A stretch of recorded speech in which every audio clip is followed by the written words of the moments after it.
cheese. 1 pound of hamburger sits in my fridge. Mom, what's for dinner? Is the question I hear. Ma'am, have you tried old El Paso brand tacos in just 15 minutes?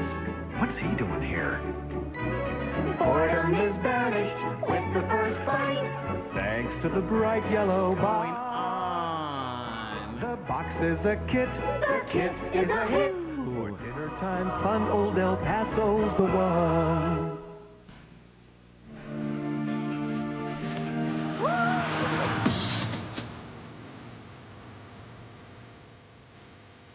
And they canceled Lil Bush. It's fucking over. Hey, man, I saw you at MomoCon. I had the Asuka toaster. Oh, yeah. They had a toaster for Evangelion's Asuka, but, like, was it like a toaster from the 90s or the 2000s? It's that vintage. Hey, Daryl! Hey, how's it going, Dave? I feel like more recovered from MomoCon. When you get But, that for Wendy's bacon mushroom melt. either tomorrow or the day after, I'm finally gonna release the Loki IRL footage. You just have to get one. Hey, Dave, come on. Look, I don't want to stay up until fucking 7 a.m. again. Bacon mushroom melt. When you gotta have one, you gotta have one. But if it goes wrong, then I'll just reduce it down to 5. Open late, so you can eat great, even late. Devils, come out! This November, whenever you meet someone in the future, you're only going to see the inner beauty. What you see isn't always what you get. There she is. There's Rosemary. I gotta sign my Holy Tiffany Grant. cow, but it just might be what you've been waiting for. What does he see Yay. that I'm not seeing? I saw a knockout. I don't care what anybody else saw. I fell in love with Rosemary. Gwyneth Paltrow, Jack Black, What is... Shallow Hal, rated PG-13. November 9th, only in theaters.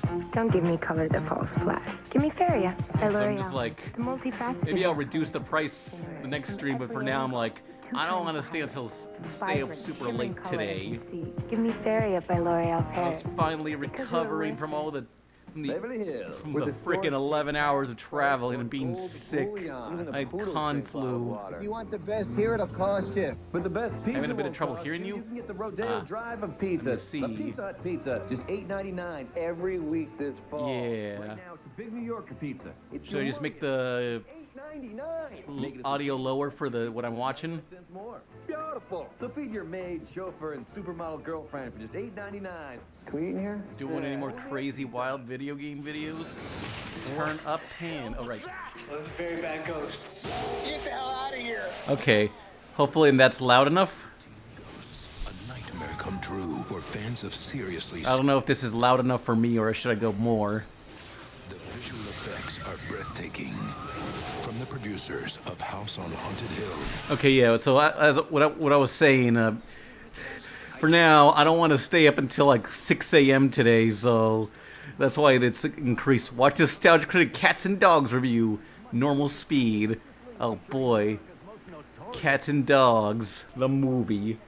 I saw that in theaters, the original one. Apparently there was a second one. NBC Monday at 8/7. Whenever I go to cons, I usually make it a habit of taking Airborne once a day for like a week beforehand to build an immune system. Yeah, I gotta be doing that. To meet a stranger. Maybe you could show us how this light travel works. Who will open your mind.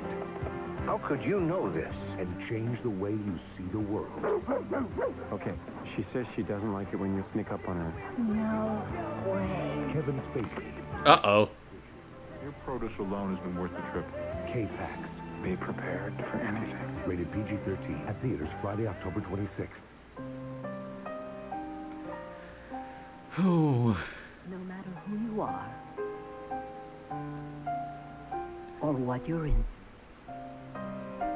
isn't it nice to know you'll be accepted? What the?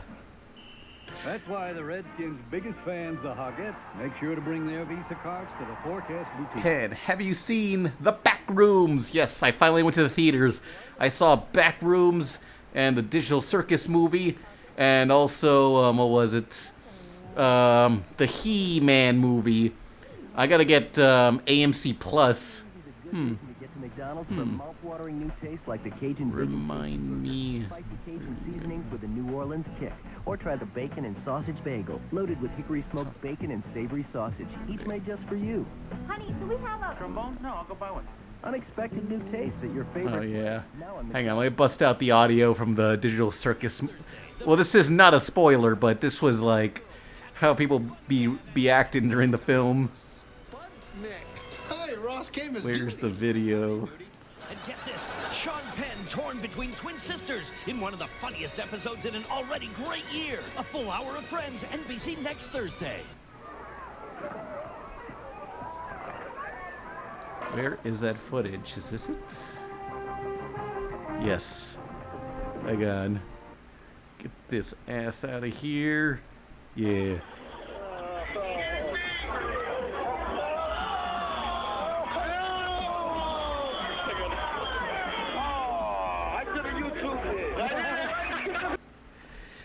Yeah.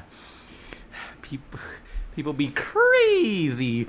I mean, how is everybody's like, did anyone go to the theater? How was y'all's experience? Have you seen VHS Hollywood? Hey, Pen, go watch Funky Hunter's intro.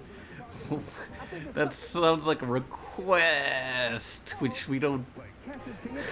I mean, if it's that cheap. I mean, Retro Lover, you can donate whatever you want. You have like... You're like an honor... I don't know. You have one of those frequent flyer mile thingies. You can donate however much you want. This couple's playing. Guess I'll look at Funky Hunters. Manson Whitey, $5. Have you seen VHS Halloween? It has a segment by Casper Kelly, the guy behind Too Many Cooks and the Scooby-Doo Project. Wait, the Too Many Cooks guy was also behind the Scooby-Doo Blair Witch parody? It's a really cool film. Oh, hey. Oh, hang on, I want to see how they animated the scream. That smells! Someone refill that plate. Plug in. Don't forget to refill your plate plug. Yeah. Plug it in. Great. That's a pretty good scream-like painting, yeah. I would love to have more characters in Loki that are just, like, painted like this. Yeah. Great. Credit card bill. Look at these fees. Honey? Oh my god. One rate for purchases, higher rate for cash. Whoa. And those tell 'em Jeez. Relax. We switched to Capital One's new no hassle card. Introducing Capital One's new No Hassle Platinum card. Yeah, the scream from Loki IRL. That's what that guy was. Yeah, you know what's crazy is that there's actually 4 Scream paintings in the world. Hang on. 4 Scream paintings. Yeah, like the ones that you've probably seen. It's probably not the same one you think you've seen. There's 4 of those fuckers. But because mine was not on model with any of these, we'll just pretend there was the 5th Scream. That guy's in Loki IRL. He's the 5th Scream. He was the secret 5th member, just like the Beatles. My theater was thankfully pretty quiet. Just some sort of laughs and gasps during the appropriate moments. Let's see, mine was good. There was an occasional audience laughter, which I laughed along with. Yeah. Okay, yeah, see, my theater was normal too. Everyone was like gasping at the specific moments. But it was like, hang on, let me find a specific meme. You know, I need my, oh yes. Definitely behind the leg. Whatever you say, bro. Hang on. This is the vibe of the Digital Circus movie. On August 6, 2037, let's all go to the McDonald's Central Meat Nexus and ask for our rights back. The look on the Burger Drone's hollow display as it charges its death beam will be awesome. Perhaps as we die, we will finally feel alive. Yeah, going to the Digital Circus movie was great because it was just like, I don't know, like you go to Culver's, a fast food place nearby, and there were people still dressed up, and it's like, wow, it's kind of like the Simpsons movie hype, but at a smaller scale. Like, people just be going to the theater having a fun time. Watch Birdo is Riz God at 150 speed, says Retro. Any critical phrasing parts of the digital backrooms? Wait. Any critical phrasing parts of the Digital Circus backrooms of the new He-Man movie? Critical Phrasing parts? What are critical phrasing parts? Like, did I have any things that I didn't like about it? You're not gonna say the 20th century. Johnny Depp, Heather Graham. Orko. Orko, for some reason, wasn't in the movie until the very end. I think they mean the most important parts.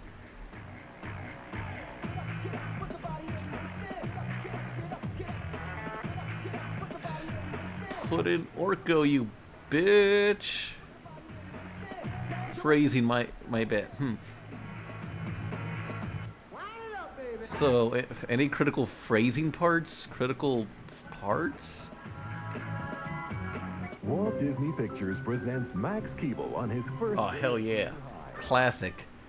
Well, if you're asking what I thought of the movie, well, I liked the Digital Circus movie. Like, I thought it...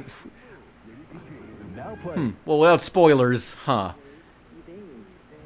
I mostly loved it, though I feel like some dialogue is a little too placeholdery, like when Zubul was saying, well, this was from the previous episode, Zubul said, I wanted to be someone, I wanted to make an impact and be an important person. Feels like they could have Zubul, say something more specific, like, I wanted to be a rock climber and be a famous rock climber, In love with a garbage man. No jokes, please. Even in his off time. Yeah. He has a thing for Roz's can. Yeah, they kind of announce what emotion they're feeling at times with the Digital Circus. But I thought it was... I thought it ended the right way. Though I thought some aspect of it was I think this was too nice of them to have wrapped up in this way, where it was just well, I don't even know how to phrase it. We can check in. Okay. Introducing the family share. How to not spoil anything, but yeah, thought it was good. Timon Crimson or Candy Apple Red? The new He-Man movie, I thought it ran too long, but it was a lot of stupid fun. It does have a lot of that just happened dialogue, but the movie was, but a lot of other aspects were pretty good with just it being silly. Just so many cool designs. It's by Travis Knight, the director of the Bumblebee movie and Transformers Bumblebee and Kubo and the Two Schwings by Laika. Yeah, there's a lot of crazy powers, and He-Man is just fun when he's like, oh yeah, I don't need this sword, I'll just punch people. Wired has a jumpy. I don't mean wire in my garage. Jared Leto was surprisingly really good as Skeletor. This is the only good thing Jared Leto's in. Pickup says, "Gay $5. Have you heard about Horrorvale? It's an RPG that takes place in the late 2000s about classic horror monsters fighting creepypasta parodies." Huh. Oh, zooms. I remember this damn ass commercial. Let me look up Horrorvale. Huh. Just like Undertale.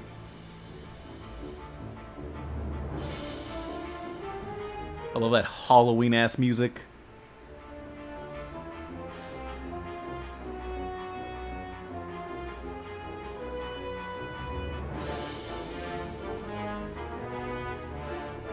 Love these designs, yes. This reminds me of that one Trick or Treat for UNICEF game on Cartoon Network's website. Back when they had a fucking website.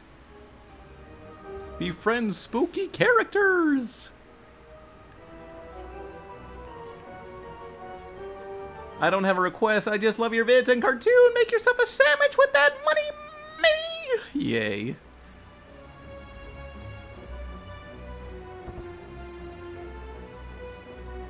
Oh, it's Ben Drowns. Oh, Beatrice. I love this bat guy with the... Yes, the emo shit.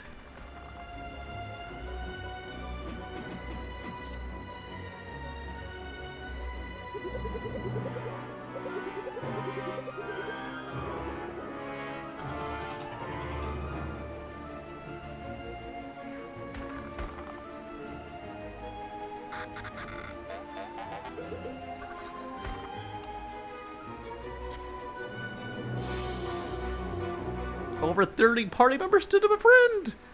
Jackal. Shit. Yeah, I love all these designs, so yeah, I guess I will check it out. Let me screen cap this game. Okay, there.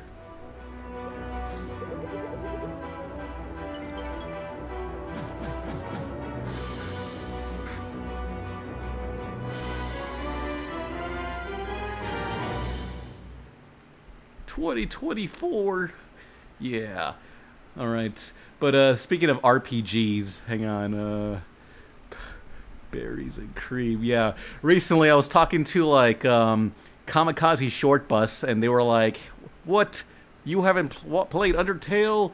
This shit changed my life." And I was like, "I guess I'll try it." And I started playing Undertale a few days ago. And this is pretty much what, like, Undertale feels like. Like, every single encounter in Undertale just feels like this. You tried these berries and cream starburst? Pardon me? What kind of starburst did you just say? Berries and... berries. Berries and what else? And cream? Berries and cream! Oh, hurrah! Berries and cream, berries and cream. I'm a little lad who loves berries and cream. Berries and cream, berries and cream. Oh, I'm a little lad who loves berries and cream.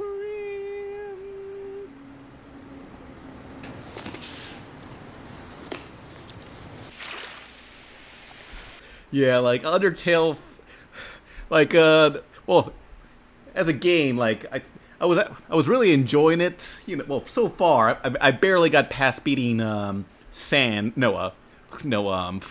Papyrus, and going on a date with Papyrus or whatever.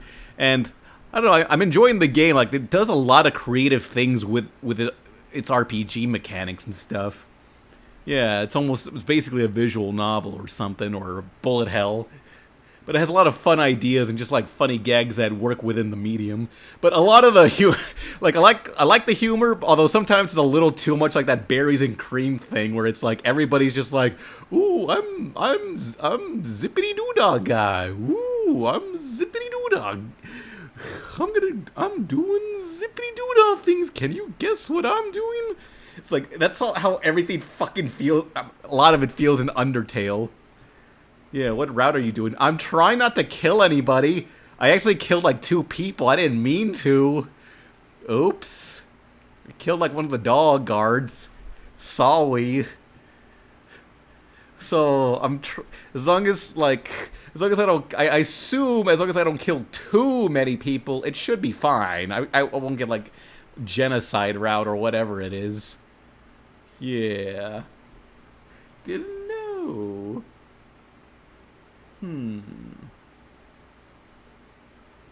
How do you accidentally kill someone? Well, it's like capturing a Pokemon. You gotta like weaken them until their power bar is at like 20% or less, and then you can like spare them. Although I kind of overestimated my attack and just killed them. Oops. They're fine. I'm not gonna. There has to be. They're not gonna disgaea me like that. Whoops. Yeah, cats. Or cats and dogs. Yeah. Hang on. Watch the Funky Hunters intro. Funky Hunters intro. Let's use... Wait, what? What is Funky Hunters intro? So that's... I assume that's shorter, and it's like... Where is the Funky Hunters elemental iguana? Huh. That a cartoon? Where's Funky Hunters? Are you talking about Funky Cops? Are you still in here, elemental iguana? Yeah. Oh, who's... It is... It is what? Funky Cops? Because there's a delay whenever I speak in the chat. You talk about Funky Cops? Yeah.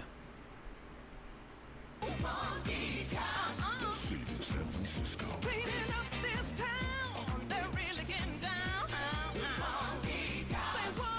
it with Oh, okay, it wasn't just me that was muted. Okay. Thought so.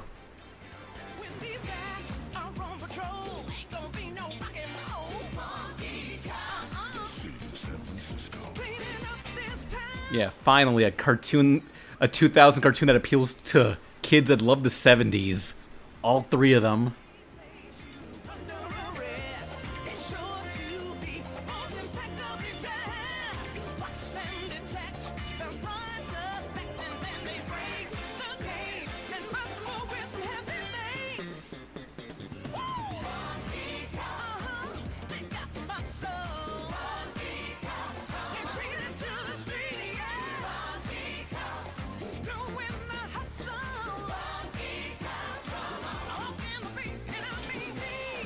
This feels like a cartoon to promote disco by some geezers to young kids.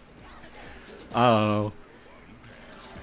It feels like culture-wise, we never... Everything got obsessed with the 80s or the 2000s and maybe a bit of the 90s, but no one ever gave a shit about the 70s. This was too far gone. Okay, well, let's watch the Super Chat request by Drolo.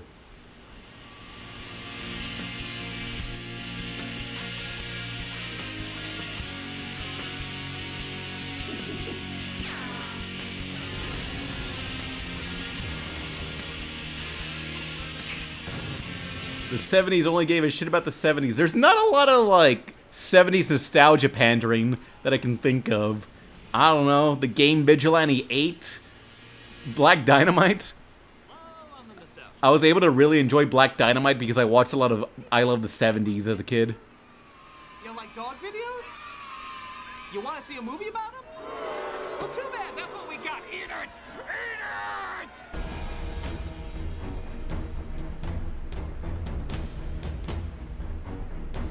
Ever see that movie that looks really stupid, but then are shocked when it turns out to be a surprisingly good film?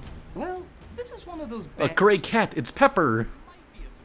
Good film resulting in a surprisingly bad film. The idea for this is right out of a Warner Brothers cartoon. It can be pretty funny and imaginative, but instead you're left wondering which category to put it in, kitty litter or pooper scooper. So let's find out the truth about cats and dogs. One of you must be a Ginny Garofalo rom-com fan. Tell me I'm not alone! This is Cats and Dogs. It opens with the world's fastest sunrise, where we see a cat and dog pretty much as being a cat and dog.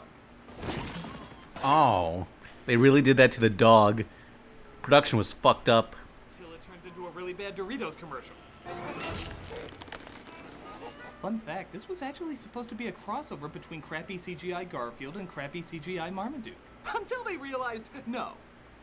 We cut to a woman setting a pie on the windowsill. But yeah, either tomorrow or the day after I'll release the first 4 minutes of Loki on the YouTube channel. Episode 2, a preview. When the dog lands on her. You're just fucking sicker. What the hell kind of face is that? Comedic expressions are supposed to get bigger as more stuff happens, not scaled down. How do you even duplicate that face? Can you watch the Nostalgia Critic review of Alone in the Dark? Yay. Yeah, that's the face you make when you're fucking stabbed to death. What direction do you give to get a face like that? Alright, I want you to act like you just discovered you lost your firstborn child, but you found out while shoving the world's greatest vibrator. What? Specific, but confusing. After presumably suffering third-degree burns, the dog comes... Yeah, I'm just waiting for the Spanish subtitles guy to finish the subtitles for the preview. It's a trick. Get an axe. But a van of cats comes by to abduct it. And if you're thinking to yourself, okay, that was a tolerable... Watch the show, Lenny and Sid. Love thy neighbor. Says A-Dub.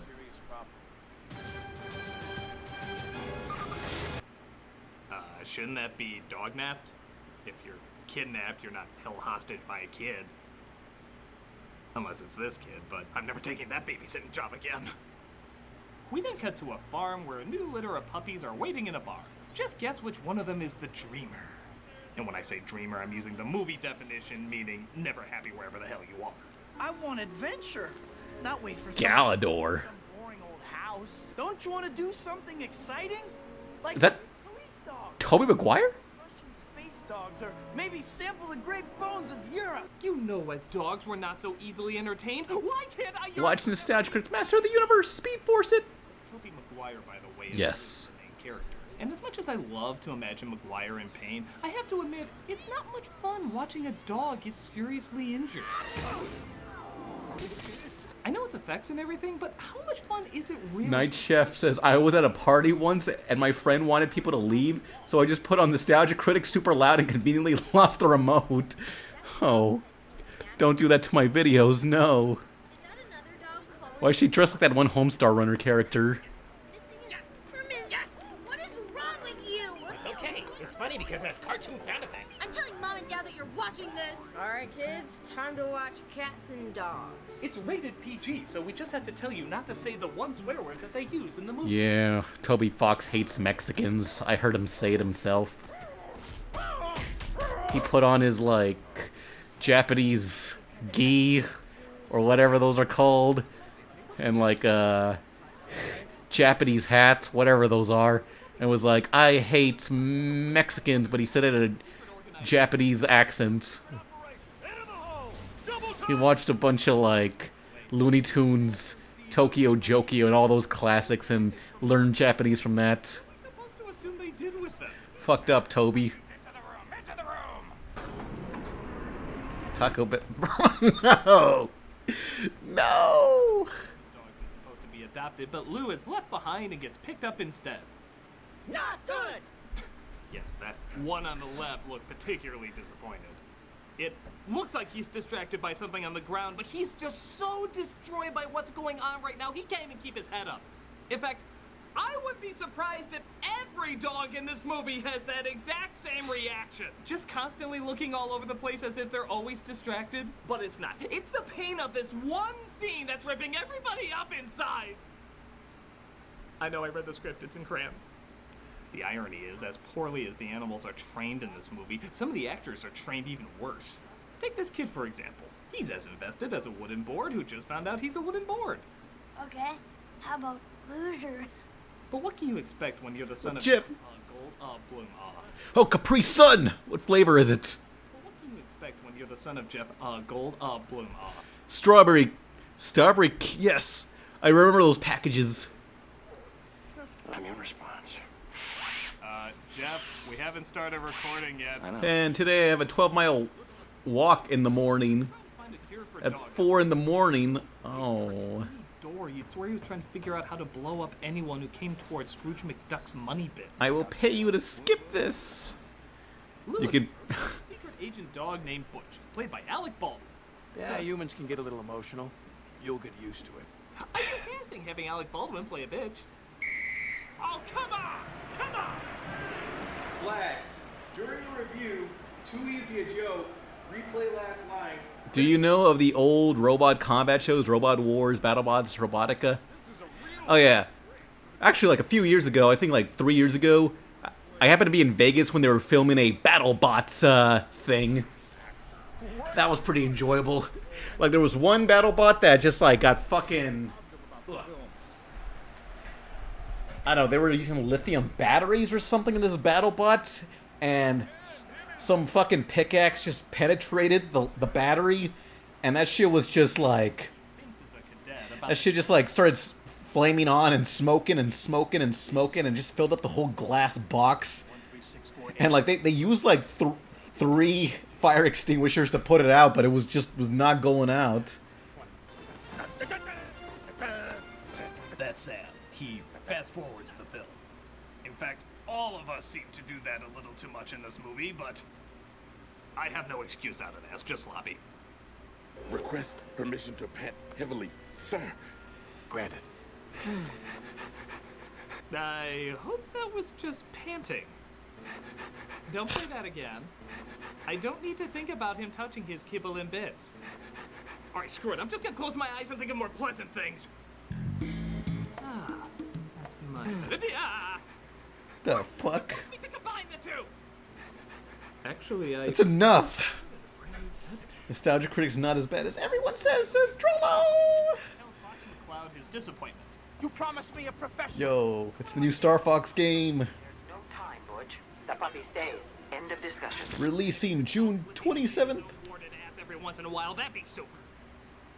Oh, Robot Wars was an actual 90s movie. Mr. Tinkle, voiced by Sean Hayes. This is the best character in the movie. Not because he's written the best or performed the best, but because most of the time he's completely animated, allowing more control over the character. So if you open your world domination pamphlets to page 3, I will show you. I want you to stay Those here. fur effects are... Is that a puppet or a... It's clear they're just waving treats in front of them, so they always look unfocused, and it's distracting as hell. But this character looks like he's always in the moment because he's animated that way. Some pretty good fur effects for whatever year this came out in. In fact, Watch Tales of Alf 3 in episode 89! It's super short! it actually would have Says been a pretty Marquise. good CGI film with fewer limitations. Instead, we just have uninvested animals looking like uninvested animals, just with little talking mouths put over them. Why would anybody watch anything with a character they know wasn't really in the moment? Hey, Nostalgia Critic. 2002 fur effects. That's crazy. Right. Look up. This confuses me. Thank you. Wait, why'd you have me do that? No reason. Gonna make a deep fake. So the dogs tell Lou the backstory of their war between the cats. He forced him to build pyramids, monuments. Dogs. Ow! Grows up. You know, do we really need a reason for cats and dogs to hate each other? We kind of just get it. Everybody knows what'll happen if that wasn't the case. Dogs and cats living together. Mass hysteria. And the people just forgot? Well, you have to remember, they're very primitive species. Heck, they can't even take responsibility for their own farts. Guilty. Well, I'll give them this. For a film of this stature, that was a long time to wait for their inevitable fart joke. What is that, like 20 minutes? In fart joke years, that's like an eternity. So Goldblum once again tests out his allergy cure. Oh no, it's turning me into the fly. Help me, help me. Even though it's not finished yet, two ninja cats try to sneak in to get the formula.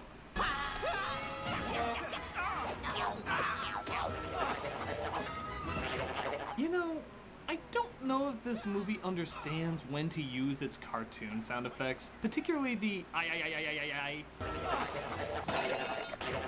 Random cartoon sounds don't suddenly equal comic gold. They need to match the mood and pacing. For example, this works. Oh, hey there, buddy. This doesn't. I remember showing Mango Alf and my roommate, and for like a whole night they were just hyper fixated on Alf. Constant Alf lore. First film to actually parody The Matrix. Oh wait, no it wasn't. It was the 157,000. But it still feels really fresh, right? Oh, no, this! Clean up on aisle 7. Sorry! We are racist. Somewhere out there, Alf is real. The cats escape, but Butch explains the seriousness of the situation. Did you see when I had them going? With a right and a left and a right and Oh a left. wait, do I have that clip of Alf on hand? This is fun. This isn't about code names, little boys, or making friends. You think these are goofy times or wacky antics? Oh wait, I got it. Okay, I have this clip of Alf saved. I was watching on Tubi. It's irritating almost at once. What was that? Melmacian mating call. Like it? It's charming. Does it have any effect? Oh, knocks him unconscious. I better go. What the fuck, Alf? If Alf is trending, I'm gonna say, diss you. We only use our I sound effect as a last resort. I know it may look like we're excitable animals with a bit of string being waved over us, but this is deadly serious. Hey, Nostalgia Critic. Why are you doing that? By God, I just want to bet at it. Well, why? What is the purpose of this? I do not understand. Looks on pepper. That's all I need. String.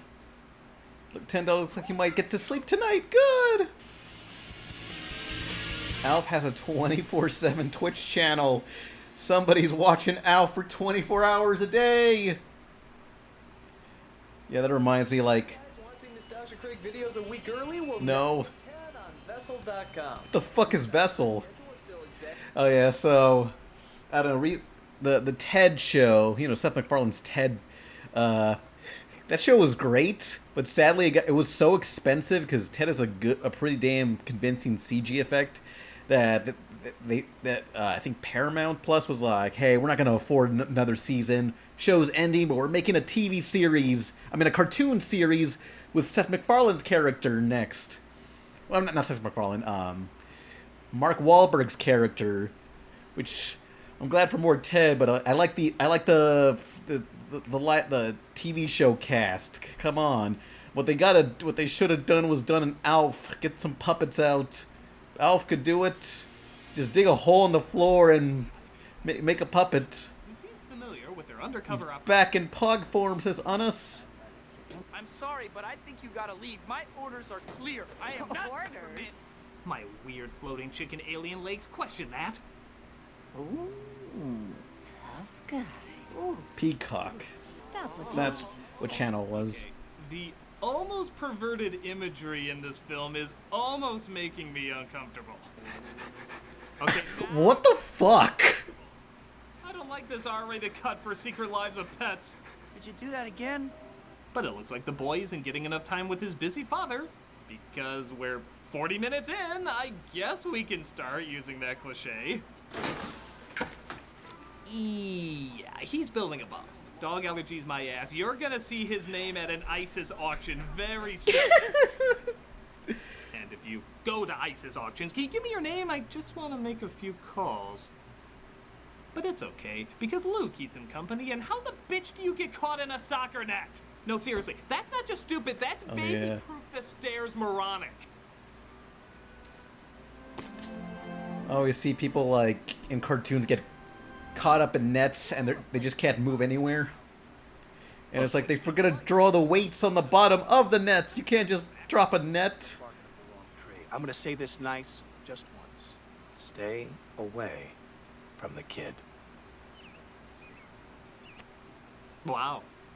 Not since I put 2 dot eyes on a stick figure I drew in first grade have I seen such dead, emotionless eyes staring back. This is one of the few times there's no music in the movie either. Every other second there's an annoying do-dee-doo-dee-doo-dee-doo-dee. But here, this close-up is so intense, they actually leave the music off. Like they know the drama of this scene. You will believe a dog can have no idea what he's supposed to be looking at. Sorry, a close-up of eyes doesn't automatically equal high drama. Hey, nostalgia critic.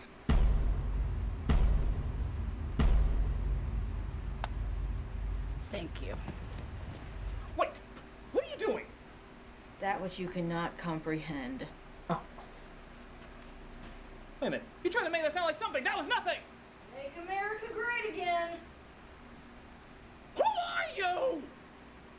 The mother comes across a stray cat and brings him home, only to discover it's another spy. There's Pepper's cameo. Big trouble. I think not, baby puppy. Look out, code 4. Human! Quick, Sam, smell my butt. All right, break it up. Break it up. Yeah, knock it off, dogs I don't own. Why did that anger me? They have a big battle trying to fight off the cat, but the mother comes home, as conveyed by that keyhole shot. Very essential. But Goldblum accidentally knocks the cat out with the door. Oh no! What does any of that have to do with dog allergies? Unless you're trying to contact Gozer to get her a sample, I don't see why you would need all that. I will tell you nothing. So the cat is captured, or dog-tured. See, it sounds stupid the other way around. And Lou gets to spend more time with his boy. Okay, how do you always find me? Go on, you can tell me. Let's hear it. Saw this and the sequel in theaters, shaking my head. I know there was a sequel, but like, was there any actual like connection with the characters? Generic with his bland acting. Like, they made a sequel like 10 years after. IKEA bedroom display that I'm actually starting to wonder if he's an Oh animator. wait, hang on. Shit, wait, I had that desk. I mean that wait, let me see the room again. IKEA bed. Yeah, he loves Brazil. Yeah, monkey. Bedroom display that I'm actually starting to wonder. This thing, yes, I had this thing. Whatever these shelves are. He's an animated character. He never seems real. He always feels half human, half artificial. A Hogarth Joel Osment, if you will. Yeah, I can remember all the times as a boy I cheerfully shouted, "Belly rub!" Though to be fair, if they're any like the ones before, it might be warranted. Stop bringing that clip up. Where Goldblum seems to be lacing all his nuclear explosives with food coloring. By God, it's every single one of Jeff Goldblum's uhs. He packaged them up. Look, there's an from Jurassic Park. There's an from Powder. And there's an from his biography. Oh. You mentioned Powder.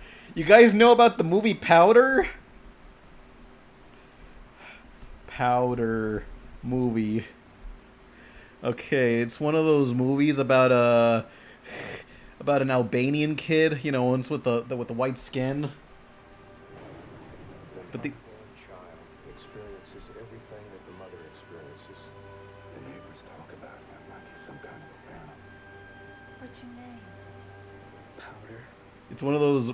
It's about a magical Albanian kid, and everyone treats him like a freak, but he has like lightning powers or some shit. He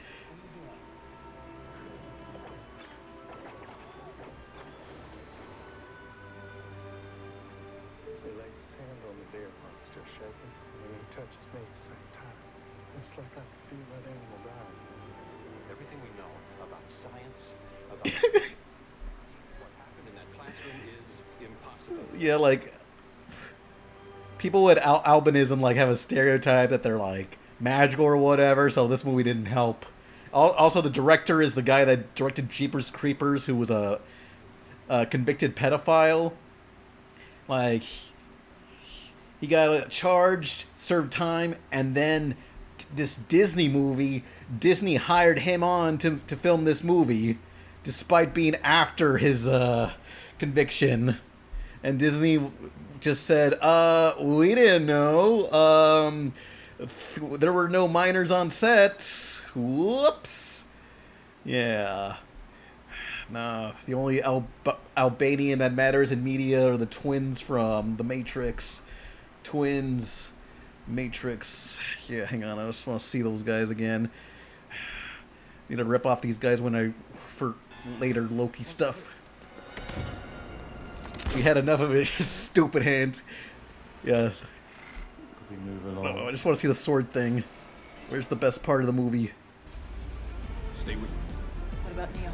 He can handle himself. I want to watch The Matrix again. The sequels, we gotta suffer. Yeah, here.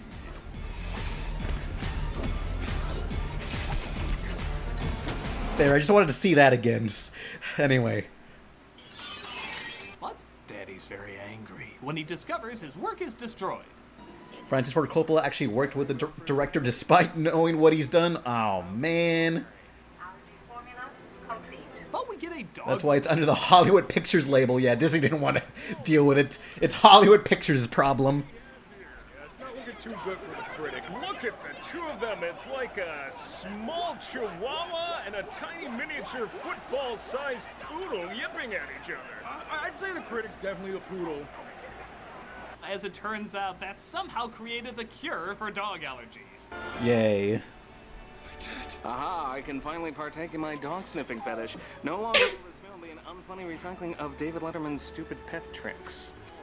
But Grumpy Cat's sex change disguises himself as his comatose master. They send a fake pamphlet saying the kid won a contest to lure them to the factory. Uruguay versus Chad! I don't remember you entering any contests, though. Can we go? Please, please, give Number one Uruguay fan. Maybe he's an animatronic, like the ones that almost look real but just make you uncomfortable. The cats knock them out and hold them hostage to get the dog's attention. No. Recognize these humans? Listen, if you're Al-Qaeda, just take the bomb. I've spent years perfecting it. Change the battlefield. Change the world. So the dogs take a pod that's so fast it knocks their heads back. Except when it doesn't. Maybe that's just a weird dog tick. As they apparently travel to the center of the Earth where their headquarters are. What the heck? This might sound kind of silly, but Cats and Dogs is really losing me on its credibility. It's expanded cats and dogs lore. I mean, how gullible do they think we are? Hey, nostalgia critic. Oh, hey, I'm not falling for We another got a one. whole expanded universe for this. Yeah, get on your knees, slut. Alright. Watch South Creek Rocky and Bullwinkle review normal speed. I want some answers. Oh, she threw it again. It's like the Rescuers Down Under with dogs. Oh yeah, love the Rescuers Down Under. Need to go out weekends.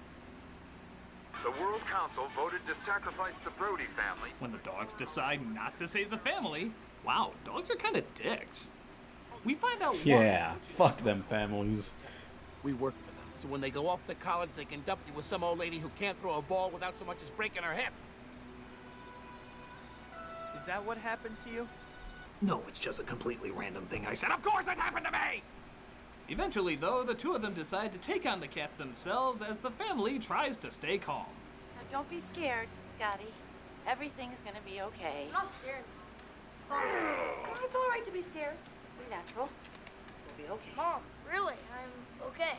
I know this is for a joke and all, but I don't care how old I am. I'd be pissing my pants 7 colors of fear if this happened to me. Kid is like Pinocchio. One day he'll be a real boy, but definitely not in this scene. Oh, but I've nothing to hide.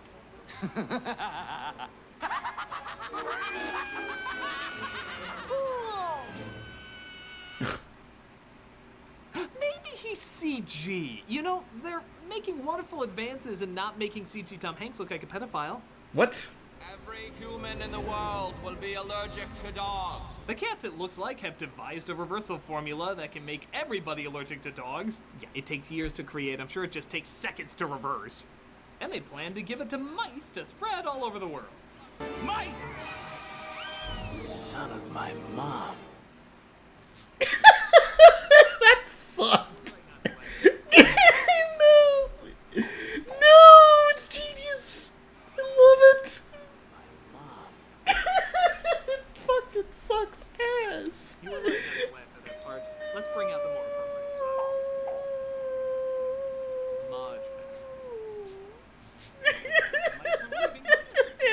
I don't know if I like that joke or I think it's just stupid. It's both. Remember? So the dogs save the family and thwart the cat's plan, but it looks like Lou is still inside, and... Ow. No, I gotta steal that joke. You're right. Is it too late to rule out hand puppet, like Yoda? But Lou is pulled out by Butch. Not entirely sure how he made it through that, but it looks like he might not have pulled. Oh, he's like that fucking like Yamcha pose. That, but it looks like he might not have pulled through. Requesting They Might Be Giants Bastard wants to hit me. Am I uploading my ham sandwich? That's just a shame. That's 3 dogs this week. Let's just get a cat. Of course he survives, as all the Only mice are read their Megaland, rights and yep. placed under arrest. The right to remain silent. Anything you say can and Anything will you be say used can against and you. will be God. Kind of a random time to say that. I'm sure there's a lot of other scenes that deserve the saying of my God. My God! So Lou plays fetch with his family because after discovering dogs and cats are intelligent beyond measure, that's what I would want to do with them. As Mr. Tinkles is given to his owner's maid, who does nothing but dress him up with her sisters. You a little spoon. Oh, yum, yum.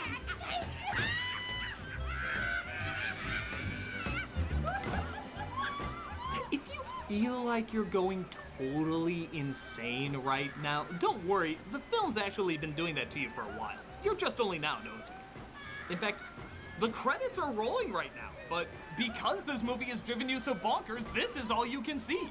It succeeded in bringing on a complete mental breakdown. And thus, you can check yourself into the cats and dogs mental ward at your local mental hospital. Trust me, they all help. So, what the hell can I say about cats and dogs? It's from the same director of Son of the Mask. That makes sense. It visually looks like that. Well, it's nowhere near as bad as that film. You do see its paw prints all over it.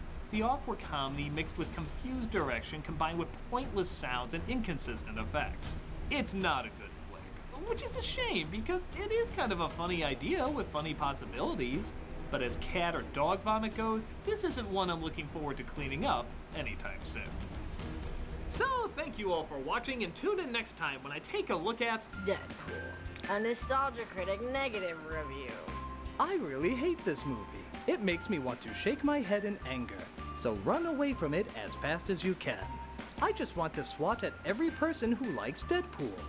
What the hell have you done? My wife recorded you for clickbait. Everybody's gonna click on a negative review of Deadpool. But I like Deadpool. Tell the comments that. This is that, and I'm gonna report you. You can kiss your channel goodbye. You see the scary movie animated scene of K-pop Demon? This is Barnacle Head. Your channel will be Let's gone look that up. Well, all they have to do is watch the video to know I'm not doing. God damn it!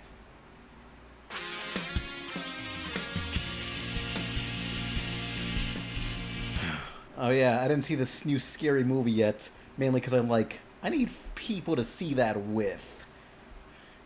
Hang on. I know they had some parody of K-pop Demon Hunters. Scary movie, K-pop. Well, how does that look? Are we just gonna find a damn cam rip? Guess so. Scary Movie 6, K-pop Demon Hunters explicit scene is gross! Did they actually animate this or is it some AI shit? Alright, so K-pop Demon Hunters. I don't want to see your fucking narration.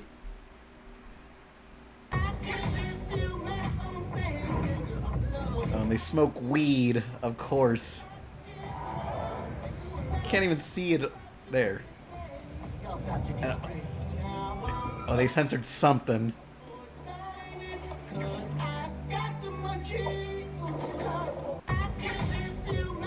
Is that it? Huh, so they, at least they actually took the time to animate it. Reminds me when, I forget what it was, some Kevin Hart comedy. It was a live action comedy no one remembers, but they actually got the animation studio behind the Boondocks to animate like a segment of it. Searching for Strawberries by Rare Americans. Yeah. I'll look that up, Unis. The auto-tune was perfect. Look, whoever they hired for as an actor, they can't fucking sing. Just, you figure it out. It's hard. Watch Birdo is Riz God at 1.5 speed, says Retro Lover. There was also no funny. They just wanted the audience to point and soy jacket K-pop Demon Hunters. Yeah, true. That's how those scary movies kind of are. I moved out of my parents' house. Today we're going to talk about Birdo. Winner! Yay. Birdo is the best Mario character, and one might go as far as to say the greatest fictional character of all time. I'm not saying I would go that far, I'm simply saying one might. I just think she's neat, and who wouldn't? She's appeared semi-regularly in all the Mario spin-offs for like 2 decades now. But like no one sounds like top 10 hottest Sonic characters guy. For why she's great, and also to solve the mysteries of her lore. She's been written so wildly inconsistently, and I'm here to piece together a timeline of of Birdo. I grew up playing Mario Kart Wii, and I remember only have a moment before I need to head to work, so you have my appreciation for all you do, and more importantly, my monies. Thanks, Misektet. Thing ever, and I was so excited, and I've just loved her ever since. And now with her recent inclusion in Mario Kart 8 Deluxe, along with 8 of the ugliest color variations I've ever seen in my life. Dude, why sped up? That's what the request was. Speed running the death of my channel with the 4th consecutive upload that I know for a fact none of my viewers will care about whatsoever. It's about this wonderful creature who's a dinosaur, and we're going to talk about her. And it's Birdo, just for the record, just to clarify that. No, the best Mario character ever is... Hang on. No, I didn't mean to exit out. The best Mario character... Great. Is Chuckya. Mario 64. The big purple ball. Where is my man? I don't even know what to look up. Yay. Yeah. 20 frames per second. Fuck this guy. Toss his ass around. It's like the opening to The Fresh Prince. Get out of here. Yay. For nose is like the inside of inclusion in Mario Kart 8 Deluxe, along with 8 of my channel with the 4th consecutive upload that I know for a fact none of my viewers will care about whatsoever. It's about this wonderful creature who's a dinosaur, and we're going to talk about her. And it's Birdo, just for the record, just to clarify. That's who we're talking about. She's so epic. Look how she like jumps out of her car in Mario Kart. Doing this is clearly not safe, but that doesn't stop her. Birdo doesn't care. She just like jumps out and she makes weird noises like. This guy's a chaser. We're going to circle back to this shot in a moment, okay, near the end. There's an interesting detail that I don't think anyone else has caught. Look at this moment in a Mario Party 7 minigame. Roberto eats an apple. Like, genuinely. Look at this moment in a Mario Party 7 minigame. Roberto eats an apple. Like, genuinely, she's a girl boss. She gatekeeps, she gaslights. That apple is clearly considerably thicker around than her throat, which implies to me she has some means of like breaking up food within her snout nose before digestion, because otherwise how would she swallow that, you know? I'm wondering if there's just like chomping teeth in there like Unicron, or maybe the inside of her nose is like the inside of Jean Jacket the UFO from Jordan Peele's Nope. Like if Birdo were to suck some Goombas into her snout, I imagine they'd just be trapped in this claustrophobic pit of misery and suffering, screaming until they're digested. Do you think this thing can like close down? Because, you know, imagine I just stick my arm into Birdo's snout here, and then it just... Oh, man. It just severs my arm off, violently gets separated from the rest of my body.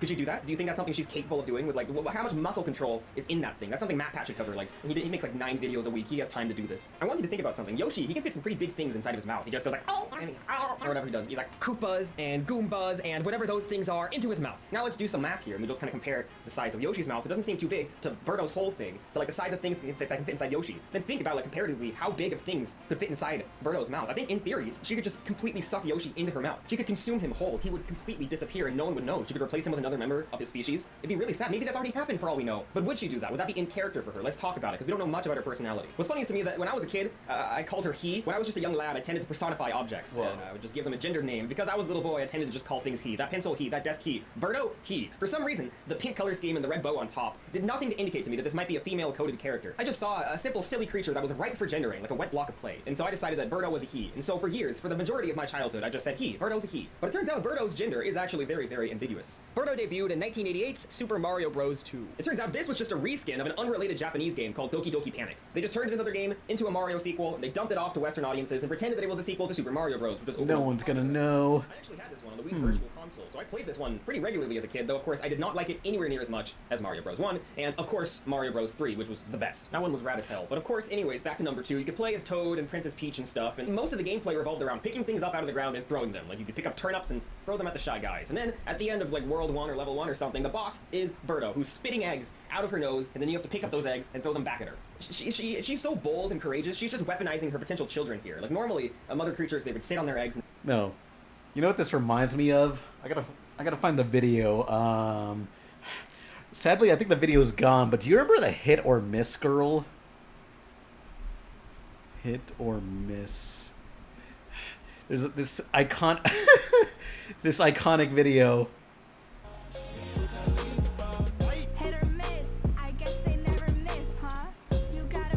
Yeah, I can no longer find it, but there was once a video on YouTube where it was some guy analyzing like this meme that got really popular years ago, and the whole video, the guy was just like saying, yeah, I don't know why this video is so alluring. I had to keep watching it over and over.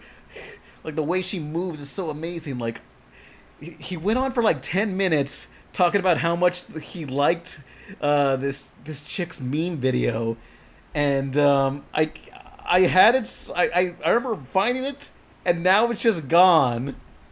I wish like, if you like a terrible video, a cringy video, you fucking save that video, because you never know if it's gonna go missing. Yes, here it is.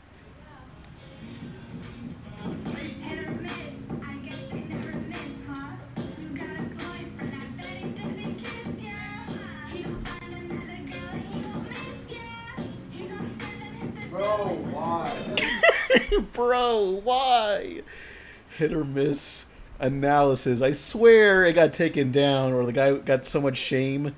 It wasn't know your meme. No. But yeah, I swear the video was removed by the user because they realized how obsessive they sounded, and they just had to hide away.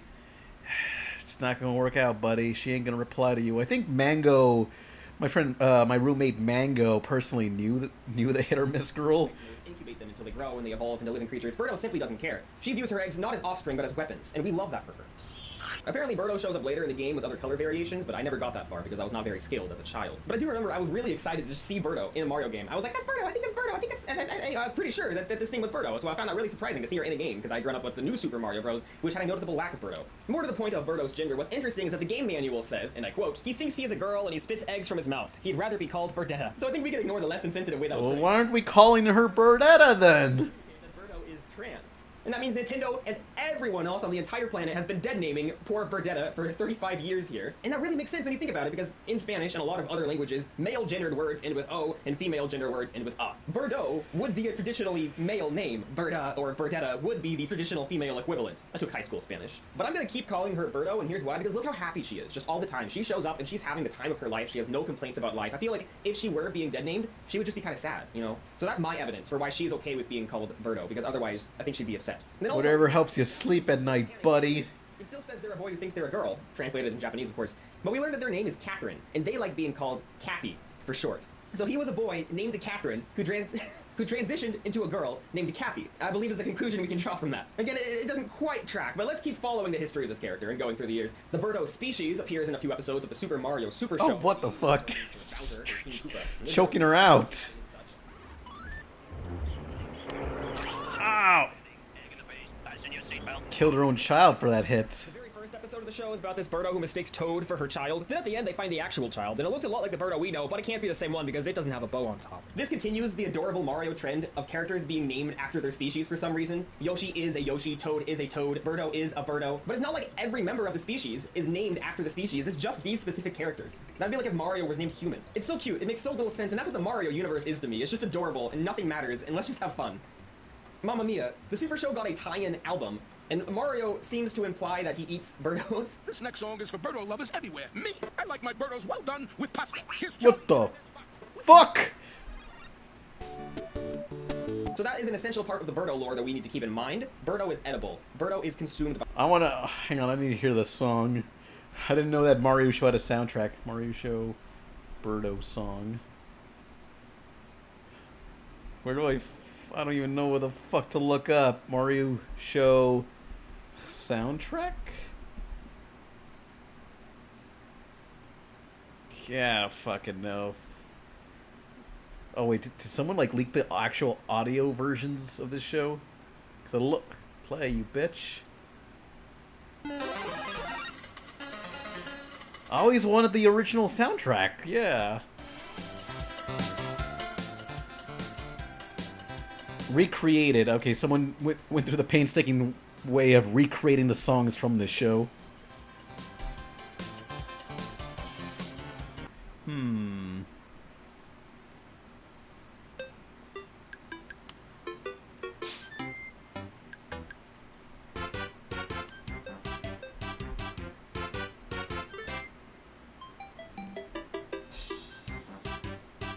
Yeah.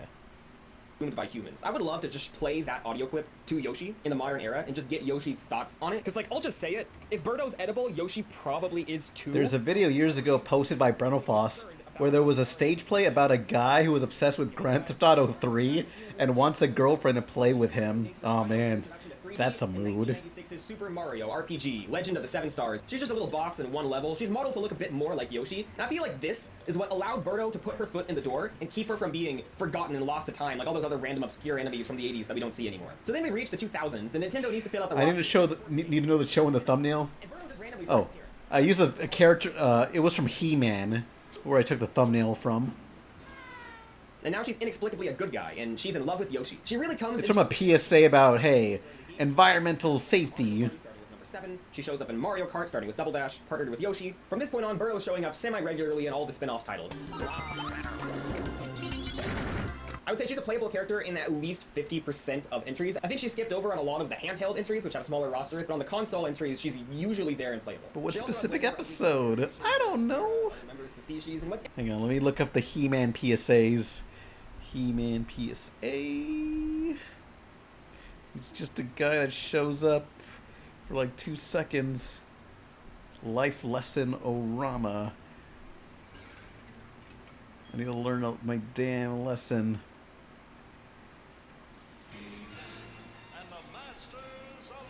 Yeah, and the bastards of the universe more like it. We're just gonna keep going to random shit. Where's the fucking environmental thing I took this from? I hope you enjoyed today's adventure. No. Television is not the only way to be entertained by an exciting story. There is another way. It's called reading. Fuck that. Books is that they allow you to choose whatever kind of adventure you like. A trip with an astronaut, an adventure with the great detective Sherlock Holmes, a comedy, anything. You can find it in a book at your school or neighborhood library. Why, I'll bet there are even some good books right in your own home, just waiting to be read. Get bent. I think it was this one. Not your presence. So, Laughing Limbo gave $10. Hey, Pan, could you watch the Five Nights at Freddy's musical, The Magnum Opus of a Community at 125 speed by Chazington? Random encounters is retiring at the end of the year, so it seems fitting. In today's story, He-Man came to the aid of a planet whose natural resources were being wasted. Unfortunately, this same waste is happening now, and not on a distant planet. Oh, fuck. Here, on Earth. We must respect the plants and animals. There he is! There he is! She's already have. There's beauty all around us. Protect it before it's too late. Well, in today's story, yay. Whatever that little bastard is. What's interesting to me is that the entire species has also been redeemed, and they're all good guys who are hanging out with Mario in the gang. Which is, again, why I love Mario so much, because they don't explain anything at all. She just had this redemption arc completely off screen, I suppose. I like to imagine that, like, Yoshi and Birdo met each other out on a Mario adventure. And then they started to form this Romeo and Juliet style bond, where they'd secretly meet up and just make their weird, like, dinosaur noises, like, whatever they do.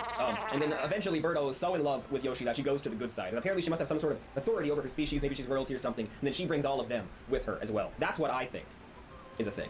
That's what I think happened. Because I feel like if you've only grown up in the 2000s and 2010s, you probably have no idea at all that Birdo started as a villain. Like for me, I'm not really a Sonic fan, I'm just vaguely aware of things. And the Sonic movie 2 comes out, and I'm like, why the hell is Knuckles a villain? Why would they do that? And it turns out that's how he started. He just hasn't been a villain since. That's probably a similar situation for casual Mario fans or people who know of Mario. They might not realize Birdo started so naughty in the beginning, shooting her eggs at Mario and just being a nasty woman, but now she's good. Now she's a wonderful lady, and we love that for her. I would love it if Birdo showed up in a Mario movie. Right now I'm filming this before the Mario movie has hit theaters, the cinematic film Mario. I'm not really expecting Birdo in it. I feel like she's a little bit too obscure, but I feel like she's like a perfect sequel character. Like maybe the second one is about like Wario and Waluigi and Daisy, and maybe Bowser takes a little bit of a backseat. And then in the third one, Bowser comes back again, and Birdo's like working for Bowser. And then they tell that story of how Birdo defects. I would like to see that on screen, because I feel like the third ones of animated movies is always where like a little animal gets like a partner, a girlfriend. So I feel like that'd be the perfect time for it to happen. But I also feel like by the time we get a third Mario movie, the whole Nintendo cinematic universe. Yeah, this was 3 years ago.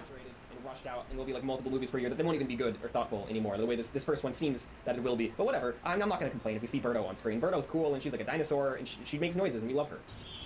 Okay, quick tangent. Think about Yoshi's tongue for a second. He just goes like, ah, you know, or whatever, like, ah, but like his tongue's way longer than mine, you know? But it's clearly quite adhesive. It grips random creatures and just sucks them in. Just imagine with me for a moment. This is something that I fear semi-regularly. That Yoshi just goes like, ah, and just like sticks his tongue to the side of your face. And then he rips it off and it just yanks all the flesh off the side of your face. Like, I think that might hurt, honestly, not to be controversial. He's just a powerful little guy, and he could genuinely, like, kill just about anyone in this universe, but he holds back. And I don't think anyone else in the Mario universe truly recognizes the danger and the power that Yoshi holds. Like, everyone makes jokes about, like, oh, Mario sends Yoshi over the cliff all the time. Poor Yoshi, he's gonna take revenge. Like, he literally could. He could probably rip Mario's head off his fucking body with his tongue. He could just go like, oh, and then Mario would be dead. Yoshi could take revenge so easily. Think about how tough the Yoshi's habitat must have been in the wild for them to evolve, to have that ability. That is so aggressive. Back to Birdo. Nintendo has dropped the Birdo's a boy who thinks he's a girl branding. They've never really mentioned it since Mario 2's game manual, but now they're just having the most wildly inconsistent messages across— Are we watching the whole thing? Apparently, we gotta learn about Birdo lore.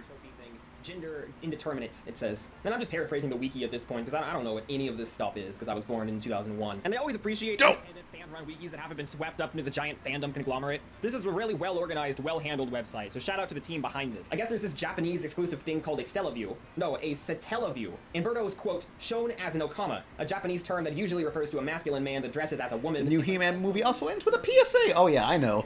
I saw the He-Man movie. And effeminate men, end quote. That's a very efficient word. It's covering a lot of ground. Then there's also a cardboard cutout looking thing of this buff, masculine torso on Birdo. There's like a giant list of just weird things like this. I'll just kind of give you a highlight reel. Starting in 2003, Birdo goes from a female voice actor to a male one.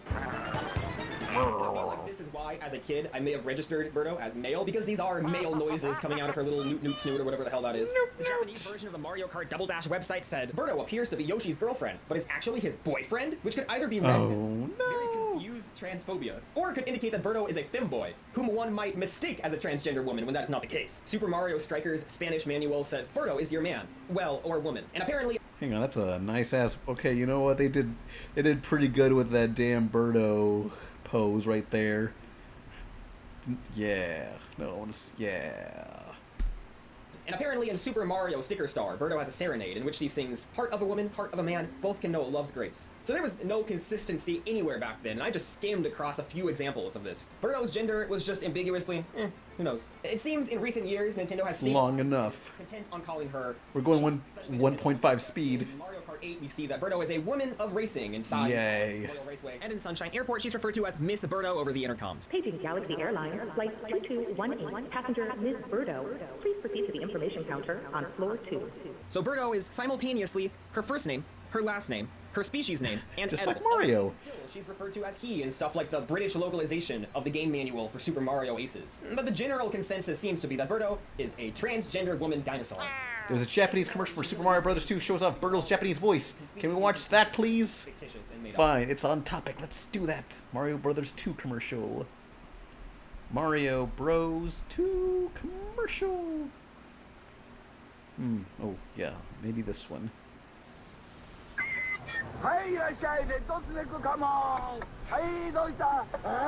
No, we're sticking to these. These are wacky. Gotta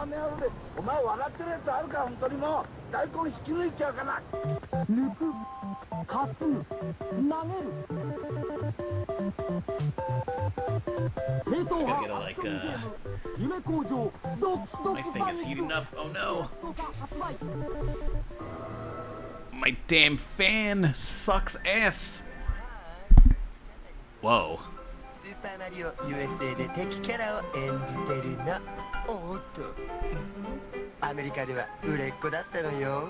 今度は日本のお友達を優しく遊ばせてあげるわ。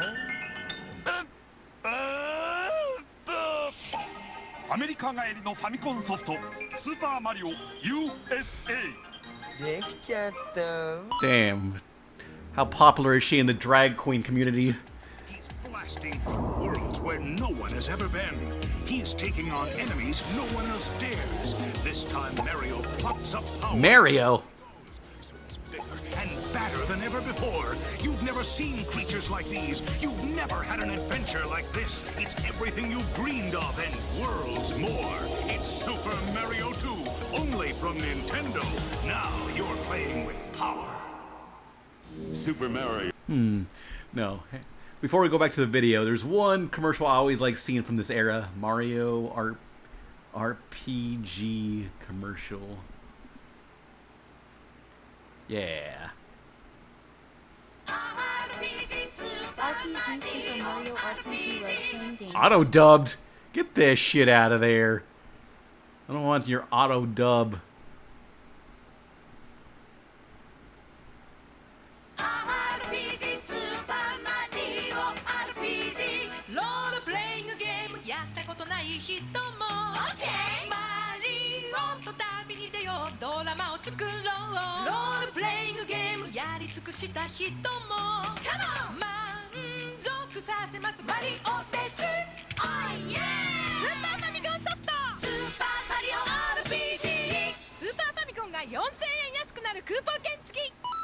Yeah.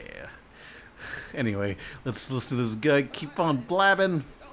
Whatever, she's a trans woman. I think that the transgender community is kind of like lightheartedly, jokingly taken up Birdo as a trans icon, which is really funny to me. Good for Birdo. And she has contributed to a social movement in society that someone like, you know, Princess Daisy sure hasn't. I was gonna say Waluigi at first, but I feel like Waluigi for Smash is a massive social movement. So Birdo's a trans icon. She's cute. We love Birdo. Shout out to her. Something worth noting. Yoshi lays eggs. Yoshi is a man. Birdo lays eggs. Birdo is a girl, but likely, possibly, a transgender girl. A transgender woman. This could imply that all species of Yoshis and Birdos lay eggs. Or maybe laying eggs is a male trait. It's an autographed photo of a man who got pregnant.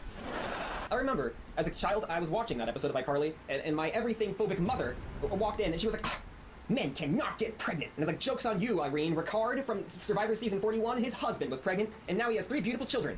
Ricard should have won that season. Although I do also really like Erica, who did win it. I wish everyone won that season, because it was just a really good season. But also, on the other hand, I really didn't like it. It wasn't very good. In Super Mario Galaxy 2, there's these nasty little bugs who try to kiss Yoshi, and it makes me so mad every time, because I'm like, stop it! He's in love with Birdo! You can't do that! Get away from him! They're actually called sexual harassment spheres on the wiki. I like to imagine... What? Huh? Where Birdo walks in right as one of those things as kissing Yoshi.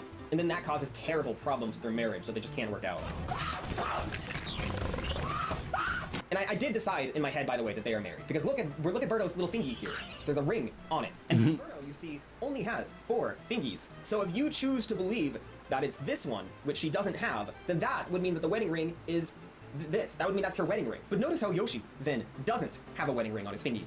What does that say about his investment in the relationship? I think that this is a very important lore detail that a lot of people have been overlooking. And it may point to Yoshi being not as into this relationship as his partner Birdo. No! There is no world that's sadder than slowly falling out of love with your partner. No! Mayhaps Yoshi no longer feels a spark, but Birdo is still as invested as ever. And Yoshi hangs on to the relationship out of a selfless desire to appease the woman he once saw as his other half, with full knowledge that he's not living a fulfilling life so long as he stays by her side. But anyways, they're super in love and nothing could ever come between them. I found a terrible article the other day called 15 Messed Up Things You Didn't Know About Birdo, which features stolen fan art, all of which is completely uncredited. So here are the actual creators on screen. And it seems that many of these images are somewhat disturbing, and I didn't notice at first. I saw this one, and I thought that Yoshi was lifting up weights until Trinity explained to me what was actually happening. And she explained to me that this one as well, some sort of sexual connotation to it that I did not pick up on. My reaction to that?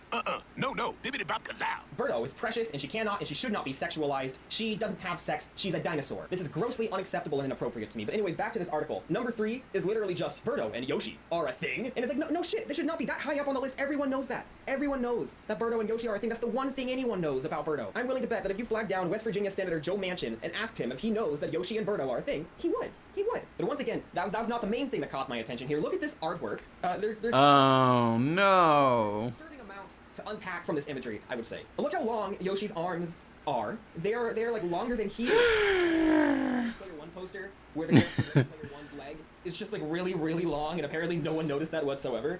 You know what they say? Long legs means long shot that this graphic designer is going to get work again. No, I'm just kidding. They're probably fine. They're probably still working on plenty of things because Hollywood's primarily connection-based and not talent-based. But good for this artist, though. Like, I wish the best for them. They deserve everything. They deserve the world. I was initially quite thrown off by just how defined the muscles are in these creatures' legs. But I think it does make sense that Yoshi would have rather strong legs, seeing as he carries Mario on his back all the time. You know, that checks out. That checks out. That was just attention to detail regarding the Mario lore. There was no other intent behind that. I made Trinity look at this, and her very first question after about a mere 1 second was, why is Yoshi wearing shoes, but Birdo isn't? And I explained to her, like, well, that's just, you know, accurate to the character models. Yoshi has shoes, Birdo does not. But Trinity, she opted to define the intent behind her question. Why did Yoshi forsake taking his shoes off during such an intimate moment with his partner? And to me, this is more potential evidence that maybe Birdo isn't satisfying Yoshi, that maybe Yoshi is no longer happy in this relationship. Nintendo has been trying to tell us this for years, and yet we've been missing all the warning signs. Perhaps shoes are a matter of class. Notice how Yoshi also wears a saddle. That is a grand total of 3 articles of clothing, 5 if you include Yoshi's socks, and Birdo has not a single one.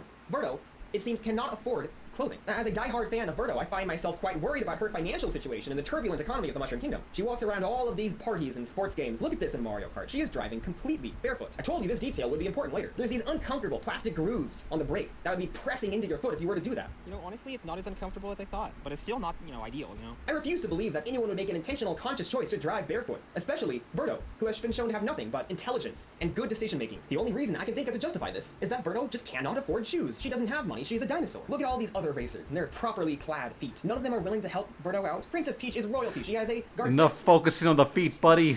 Even a single cent to help Birdo wear protective gear on her toes. None of these fellow racers seem to bat an eye at Birdo's unfortunate predicament, and the only conclusion you can really draw from that is that they just don't like her. But why? They're so close with Yoshi, and yet they seem to have this relative disdain towards his partner. What can we infer from that? Perhaps Birdo is not a good partner for Yoshi, and perhaps everyone around Yoshi, all of his friends, his support system, they see that, and they can see that Yoshi deserves better. Has Birdo done something to hurt Yoshi? Well, let's think for a moment. She seems to see no value in her eggs, in her potential offspring. She shoots them out of her nose, furiously.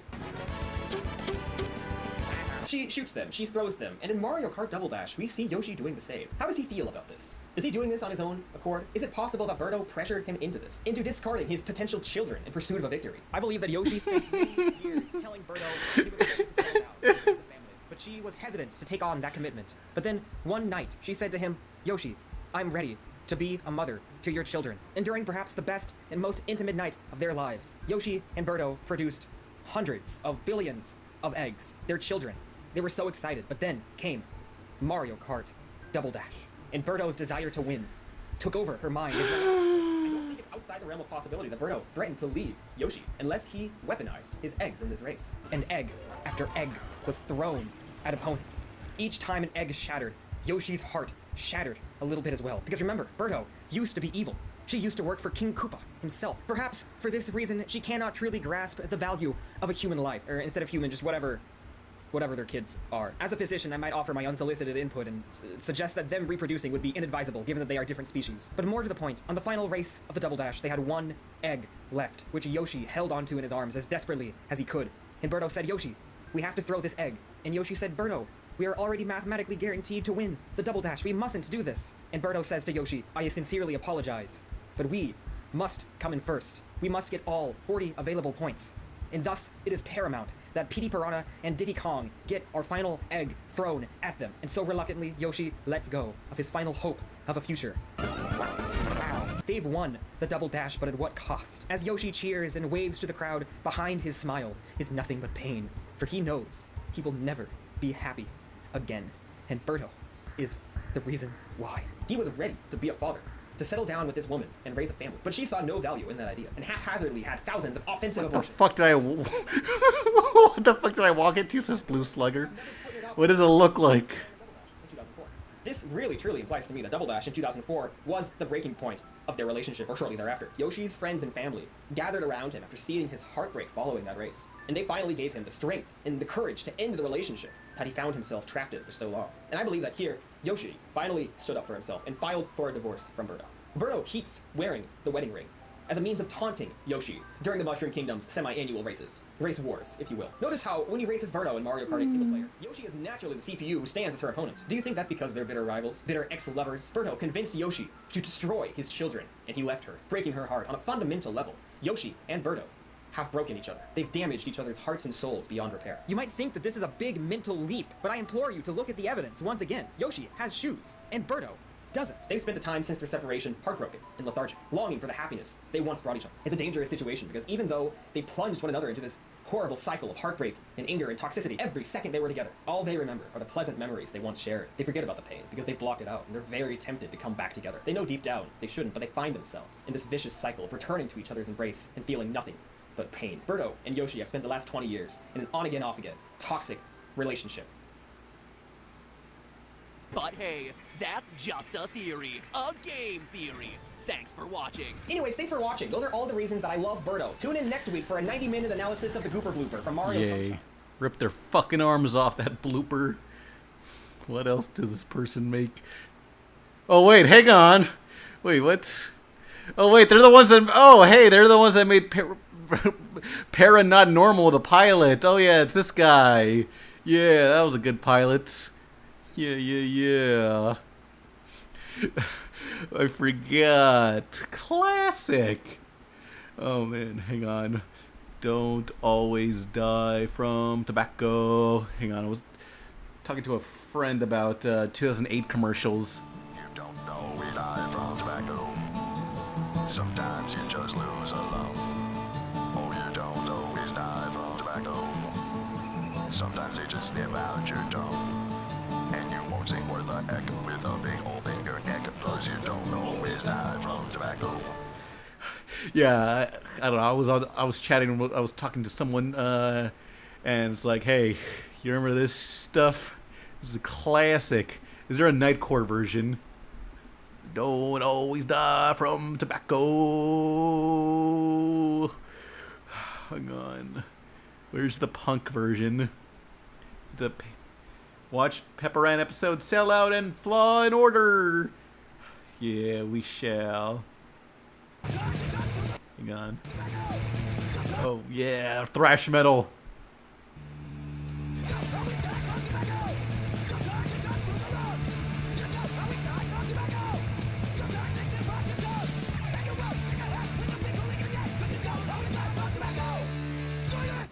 Yeah, goes hard. Yeah. Hang on. Abandoned hospital. Everything left behind. Looks like my roommate Mango went into a hospital. Oh, wait. Was this the one I was in?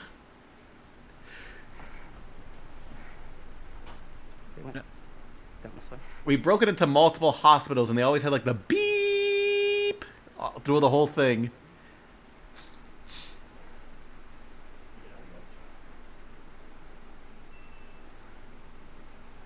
You know, I'm just gonna...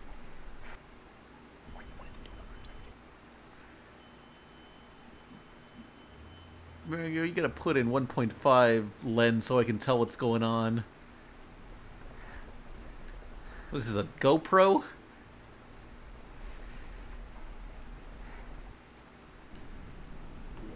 Yeah. This spot? Well, you fuck with this is so much better now, don't you? Cuckoo. Oh, yeah. Yes.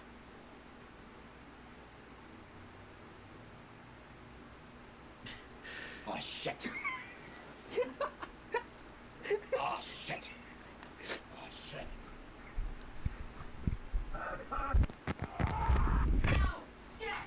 Holy shit! Holy the fuck!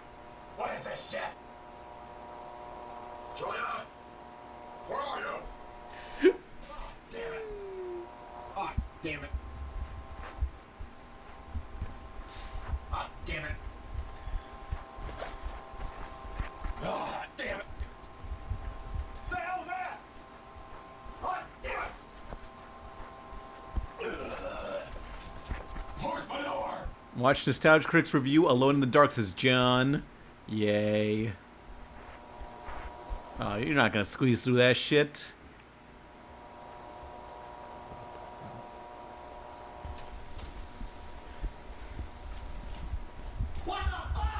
Yeah, I agree. Shit's crazy back there. Oh yeah, I remember this. This is a classic. It was their classic crossover with Spoonie, wherever he is now. Sorry, Spoonie. What's my man up to? Who the Spoonie Games? Who the fuck are you? You ain't Spoonie, bro. You ain't him. Get this out of here. Yeah.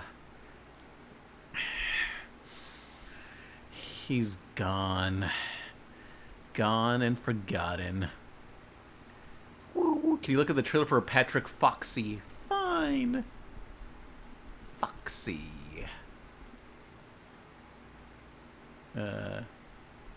Teaser trailer. This guy's mushed.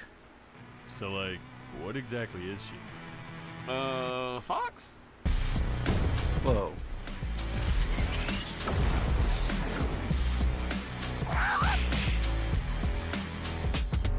Oh, shit.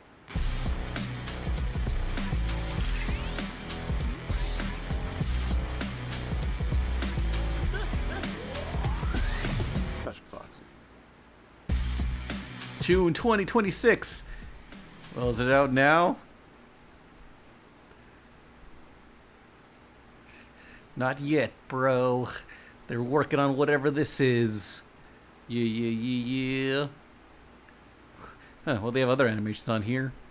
I don't want a job. I don't even want a job. Oh, please, somebody. I don't want a job. I don't want to work. Just give me the money. Face up, made a bag. I don't want a job.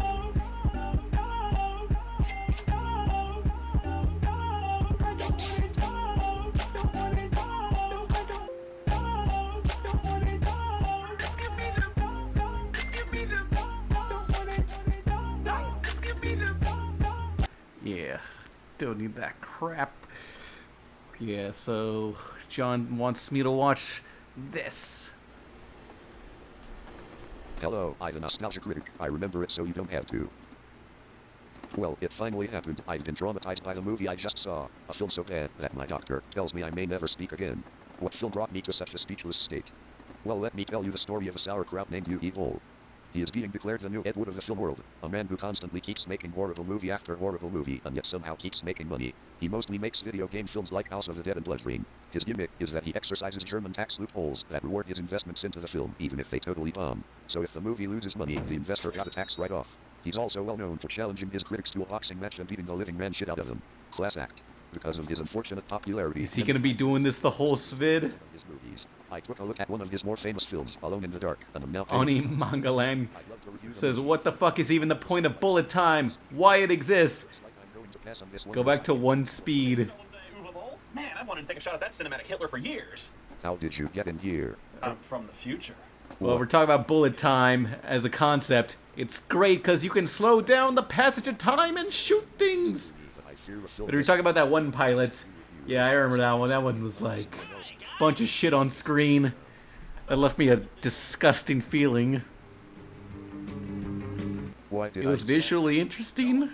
Watch Uva Ball alone, especially with Spoonie. Hey, dude, check out what I can make the nostalgia critics say. I like to wear women's clothing. I like to wear women's clothing. Spoonie, you can't be saying that now. We have enough people to withstand the horrors. It's more accepting time. We watch Alone in the Dark with a group in the daylight. Sounds great. Totally looking forward to it. Goody. The 3 schmuckheads.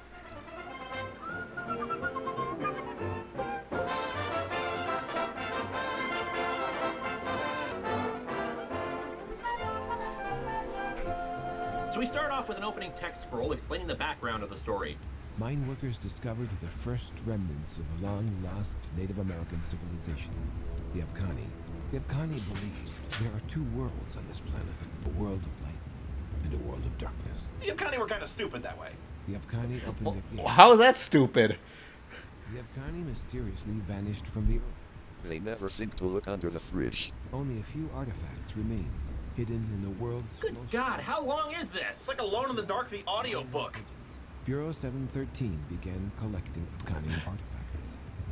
When the government... Oh my god. This isn't a bill for healthcare. Let's get to the friggin' action already. I'm glad Undertale's intro was very simple. Like, hey, there were humans, monsters, and they got rid of all the monsters. Bye. Survived as sleepers, lost souls. For Loki, for the episode 2 Loki preview that I plan on uploading either tomorrow or the day after, So I guess I even shortened the intro. Hang on. Let me see. I don't know. I guess you can see parts of it. Well, where is it? Okay, this one's not... Hopefully this doesn't get, like, claimed. Licensed music be an asshole. Oh, shit. Where is it? Okay. Coming up on... Alright, now preview... Yeah, I shortened the damn intro. Well, after talking about the VHS release. And IRL website will have the first episode sold on VHS, a special pan and scan 4x3 edit, though some animations had to be altered to fit. It comes in black or a special translucent green tape. Coming soon! The Amazing Digital Circus went to theaters while we're going to VHS.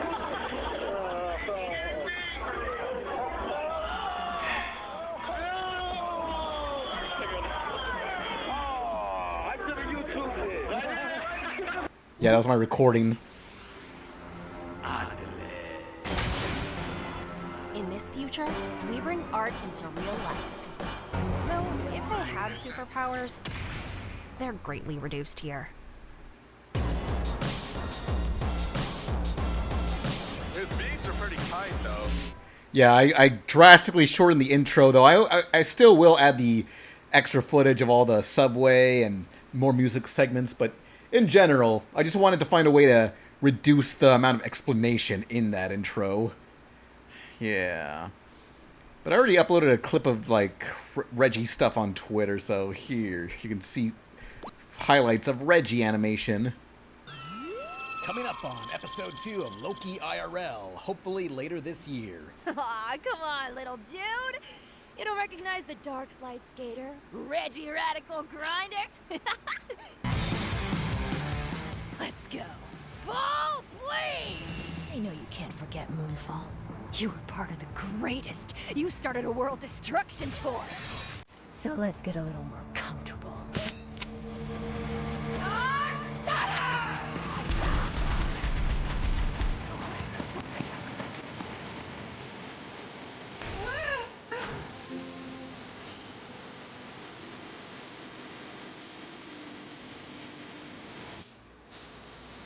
I'll probably keep you as a pet as soon as we get out of here. Now to show you the first 4 minutes of the next... Yeah, but I'll upload the full version of this video once the Spanish subtitles are done. Yeah, because I want it to be, I don't know, I wanted people to like be able to see the full thing. Well, because I know there's a lot of Spanish fans for this. Where was I? Where's the Spoony vid? Rambling text. There was a sweet innocent. I honestly wish more indie cartoons had more intros in general. I appreciate it in Loki's. Oh yeah. Like, I'm going to have a shortened version of the intro, but by episode 3 or 4, I want to have like a full ska version, because the visuals I had in mind kind of spoil what happens at the end of episode 2, so you'll see, because it's by the end of episode 2, the entire status quo kind of changes, and what Bianca and Loki have to do is like, I don't know, there's more urgency. Innocent old nun who ran a lovely evil experiments and hides in the safest place he can think of, a high-voltage electricity box. But it's okay, he's saved by a flash forward to the future. Oh no, he grew up into Christian Slater. Did you have a nightmare?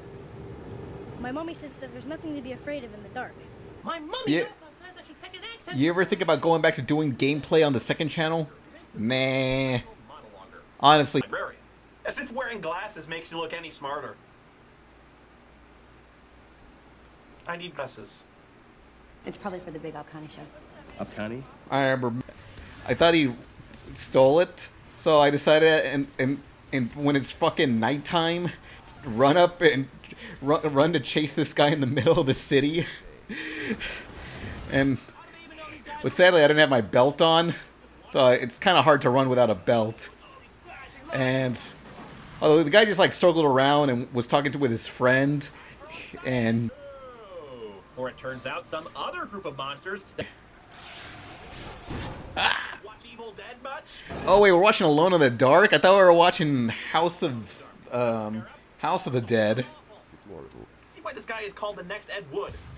His stories make no sense, there's no originality, the plot holes are just gigantic, and on top of all that, it has nothing to do with the game it was based on. There, it's over. Now leave. Oh, come on, I got all these other Uwe Boll movies we can watch, like House of the Dead. Remember to buy Revolution of the Mask. Why, what about Double Siege? Hey, you leave him alone. Well, if you want to watch some hot chicks, I got Read my super chat, says Kirby Dude. But the voice acting, yeah, I don't care for the voice acting. Like the 64 game, they hammed that shit up, and here it feels more natural, more restrained. I made a Twitter post. Oh wait, which one was it? Was this it? Okay, so here's one of my favorite lines from Star Fox 64. Here's the seconds later.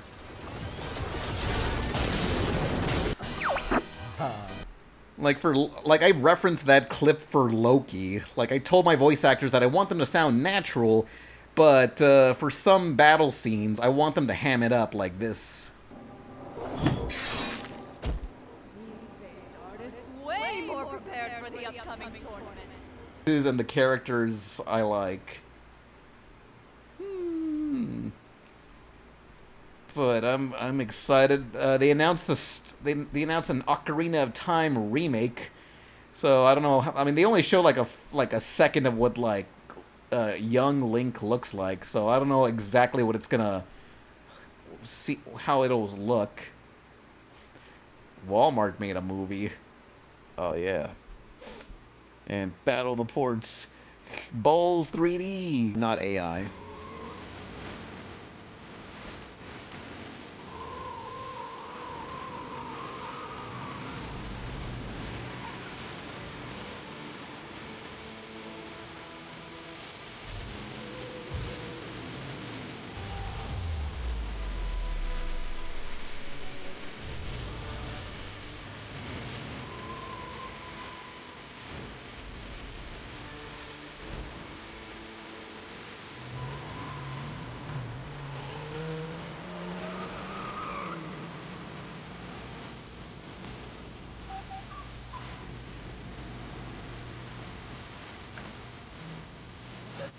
play it in short bursts.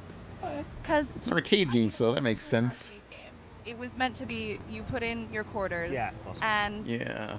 So I guess they're just gonna make it like a ton of other open world games. One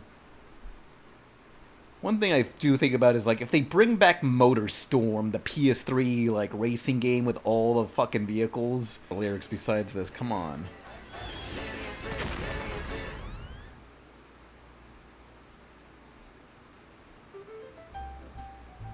Love him for what? Fuck that neighbor. This was a Christian cartoon done by Disney Animators. This looks really good.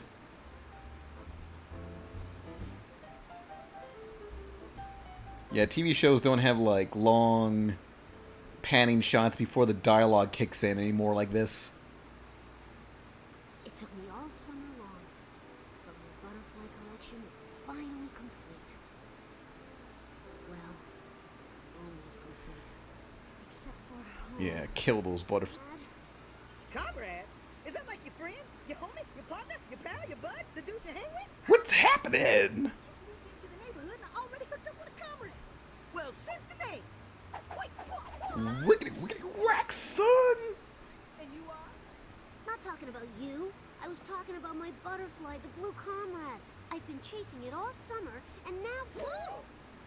What? Man, this is one huge crib you got here. Crib? You know, house, domicile, abode, chateau, the place where you put your stuff. Oh, right. Sure. My crib. I'm across the street. Just moved in. He makes me think of, like, that damn Pac-Man meme with the hey, want a free base? Ew. What?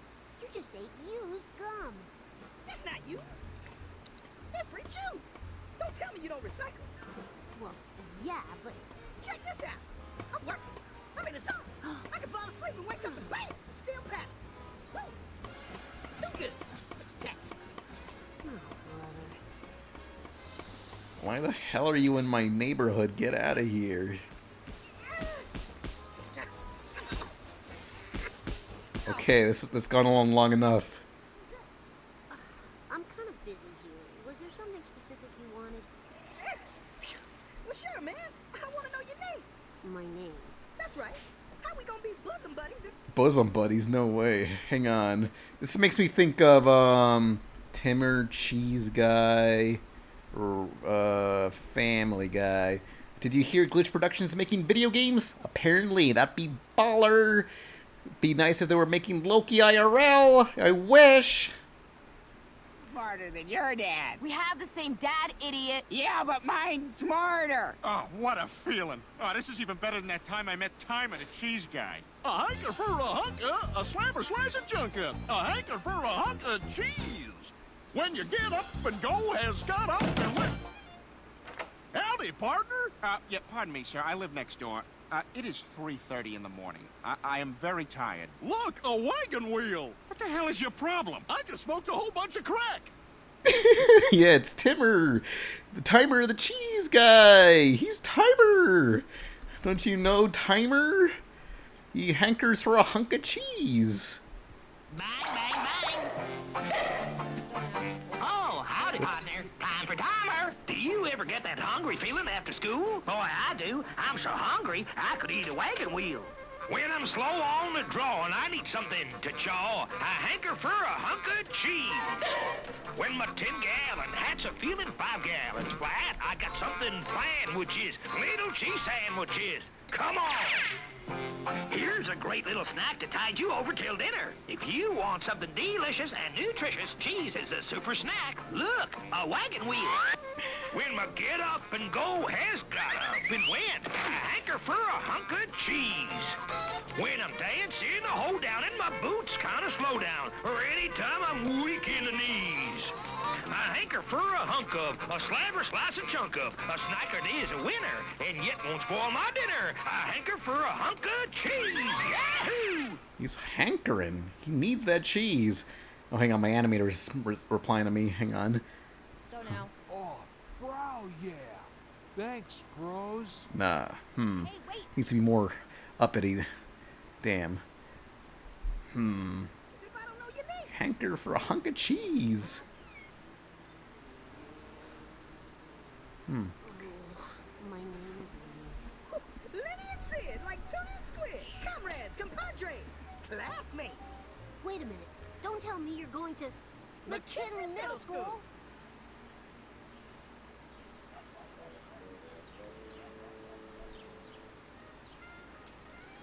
Elbows, Leonard. What's the matter, dear? I thought you were excited about school starting. It's just that summer is over and I never got my blue comrade. Oh, honey, I'd rather you found yourself a friend instead of a butterfly. What about that new boy across the street? You mean, Sid's the name, Adventure's the game. Give me a break. He looks weird, he talks weird.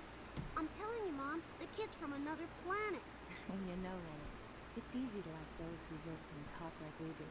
But God especially wants us to love those who are different from us. Yeah, I guess. You might be surprised. Sid may end up being the best friend you'll ever have. No, cut him off while you still can. It's gonna be fucking weird. Get rid of that fucking rat. What's going on? You want a hanker for a hunk of cheese? I'm pressing the button, but I don't hear it. You can't hear anything because the speakers are in the hallway. You're on, sir. Yes. Welcome, students, to a new year at McKinley Middle School. I'm your principal, Mr. Bixby, and we look forward to an exciting year of fun, friendship, and performance. Have a good day and a great year, and remember this year's motto: the school year lasts 9 months, but good friendships last a lifetime.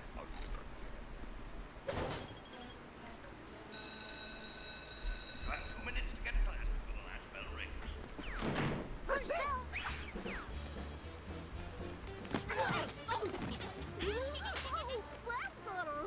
Oh no, Candy and Frida. That means you know who can't be far behind. No, I don't know who. Hilda. Well. If it isn't Lenny Harris, the daydreaming butterfly boy. And you must be his fuzzy little sidekick, Caterpillar.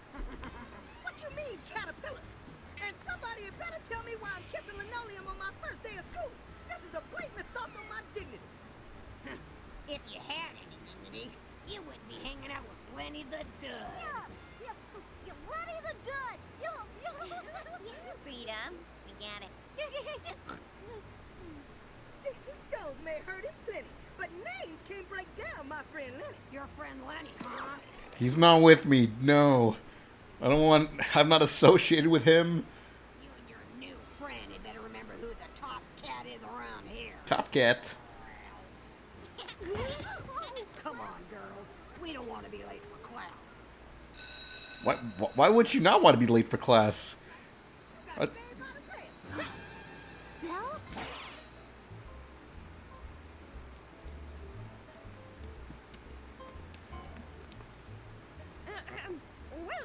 back to Miss Farnchley? I can't read that.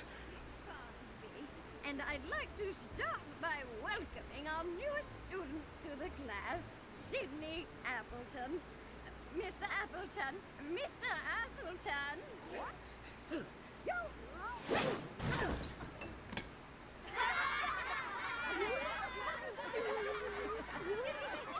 Leonard. Now I'm very disappointed in you, running in the halls tardy to class. Certainly not the best example to set for our new students. What's your opinion on mating season, Pan? Every season is mating season.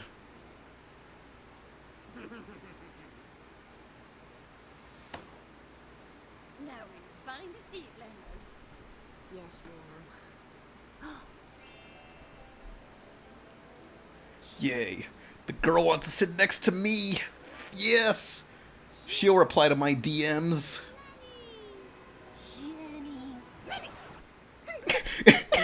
No, fuck you! Fuck you, you stupid rat! I'm trying to score here!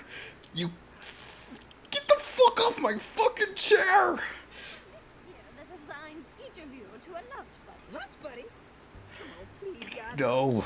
No, this rat is holding you back. Get rid of him. You could fucking score. No. No. Please, no. Please, teacher. Oh.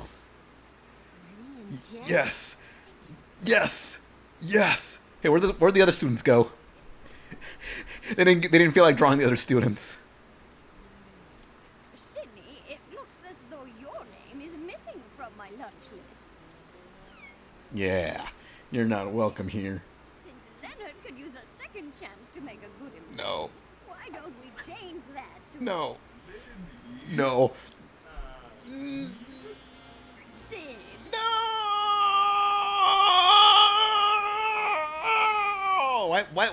Why do they need a lunch buddy? Is that a thing like they did in like the 60s or something? Like this is like a 2000 cartoon, but like the animator that grew up in like the fucking 70s or 80s probably knows what the fuck that is. Aren't you guys even gonna give thanks for your meal? Or at the very least, pray that you live through it. Lord, as we look upon this bounty that you have so graciously provided, we thank you. Oh, we thank you for this food. Is he supposed to be... Please help it to make us healthy. Oh.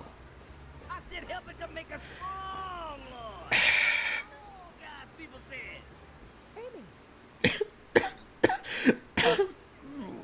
Food undercooked. Blessing overdone. Me out of here.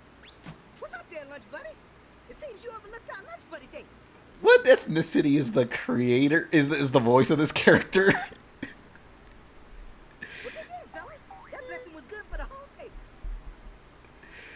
Let me just hit IMDb. I'm gonna... Adventure's the game.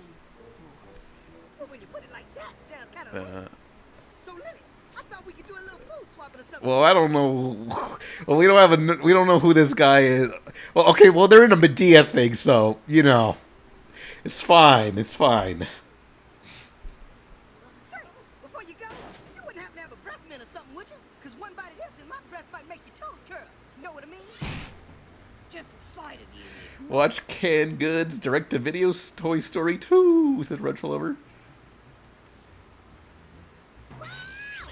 DJ Firebird says, Pan, your avatar is my husbando. I have a plushie of him and I bring him to family gatherings. Yay. Somewhere in the deep, dark trenches of Tumblr, there's a friend of mine drew me, Pan, as a one of those pillow things. You gotta dig deep and find it. Hey, Lenny don't have to take your abuse. Right, Lenny? Stop talking. Shut the fuck up. Shut the fuck up, Sid. Oh, yeah.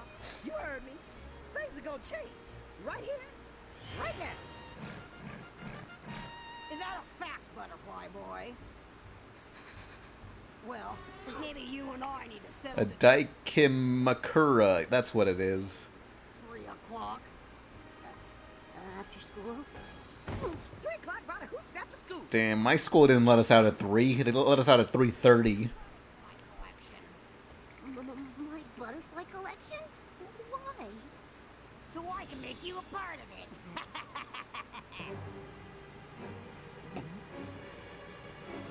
Oh yeah, they didn't want to crucify him and put him in with all the other butterflies. Come on, 3 o'clock. She don't even know. Why are you still talking? This is the original catching up.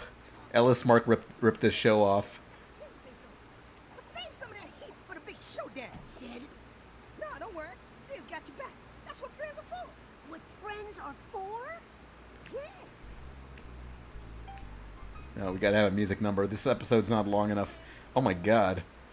33 minutes? What is this, Loki IRL?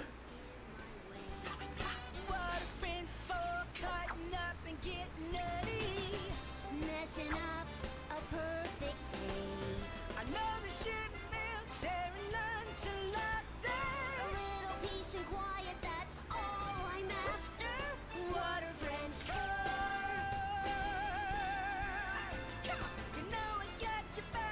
Pan, please do another run of Pan plushies. I want one. Huh. I don't know. Well, U2's wants to collab again. Although I think we're going to focus on Reggie for the next one. Reggie Radical Grinder. I don't want your help. It's your looking out for me that got me into all this trouble in the first place. Now, Lenny, I hear you. I see where you're coming from. No, you don't hear me. In fact, you haven't been listening at all, Sid. We got nothing in common. Zilch, zero, nada. We got nada 3. We're comrades. You know, friends.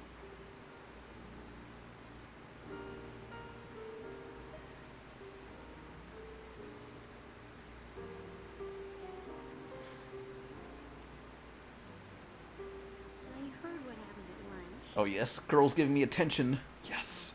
Yeah, I was just having a little talk with God. God can't help you here. About turning you into a superhero? Couldn't hurt. Bionic Bunny.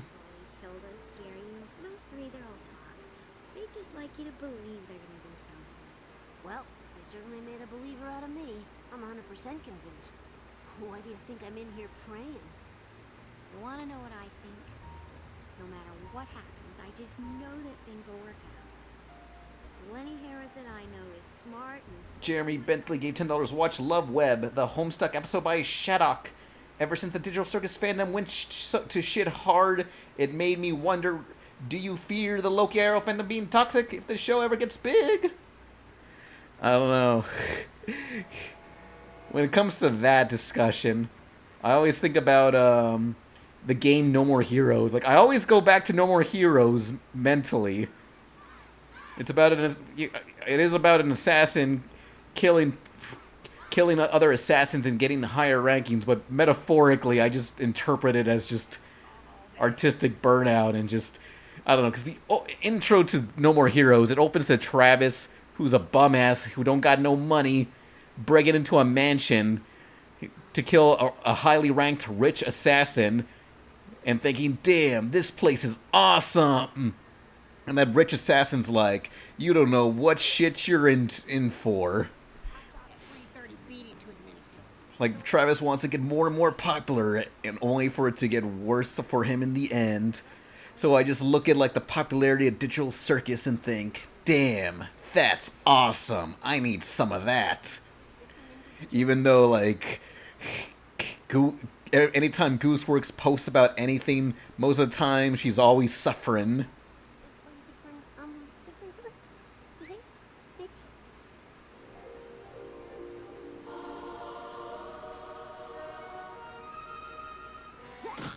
You really gotta try Travis Strikes Back. I gotta finish No More Heroes 2, which the story I was not enjoying. It's not written by Suda, and it does not, and it has just a bunch of, like, bosses with no personality in there. Everybody here at McKinney. We're just trying to get through this year with some fun, good friendships, and some vague idea of what that But means. yeah, I just see that fame as like, damn, I kind of want that, but it's gonna be horrible. Because currently I consider myself comfortably famous. Loki is comfortably large. Hilda, God created all kinds of different people. But I want more, you know. It's like a double cheeseburger. You gotta have the bread, the meat, the cheese, the pickles, the mustard. Everything together makes up a delicious one-of-a-kind burger. That's life. So you need to stop sweating Lenny Harris with all this negativity. Oh, yeah? You and Wood Army are gonna stop me.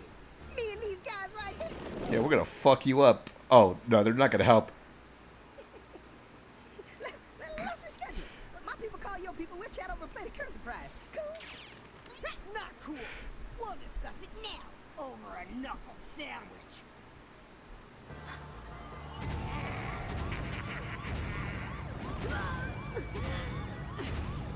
Say your prayers.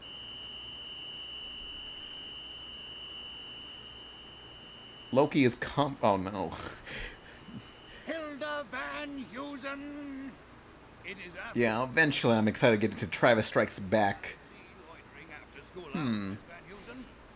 No, Mr. Bixby, I was, I mean, we were, just, welcoming Sid here to McKinley and making sure, you know. It's got to be a combo of cartoon sensibilities and commercially viability that affects the annoyingness of a fandom. I don't see Punch Forever or Catching Up fans acting crazy. I don't know, I guess, like, Digital Circus's bright colors on a surface level. Maybe that has that appeals to a younger fan base. That's why all these, like, what's called, content farms are, like, exploiting it. It's like there just happens to be a large margin of young kids being who don't understand the internet acting crazy. They finally ran you out of town and you moved here, Tommy. No, it's cool. I just decided no matter what, I want to be a part of helping to build a bigger, better burger in the community. Come on, the burger speech, 5 minutes ago. Man, I gotta get me one of those burgers. Sid? Yeah. Giving you a chance before I really got to know you. You know, I think we actually have more in common than I thought. Hey! It's your blue butterfly thing. Don't just stand there. Yeah. Go get it. Rip that butterfly's wings off, you sociopathic bunny fuck.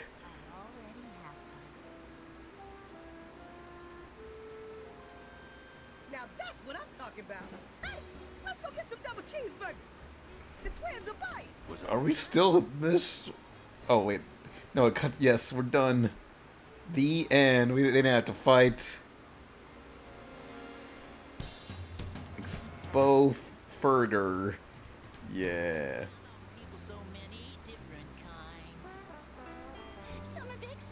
What the hell is this?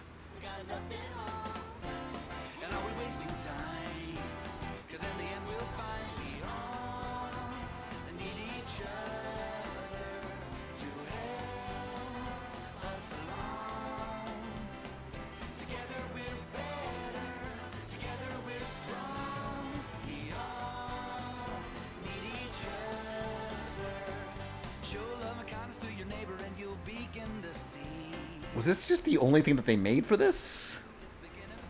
Here's a Christian cartoon ripoff of Arthur. Was popular as VeggieTales, but only got 2 specials because the animation budget. Yeah, the animation looks really good. I can see why it didn't.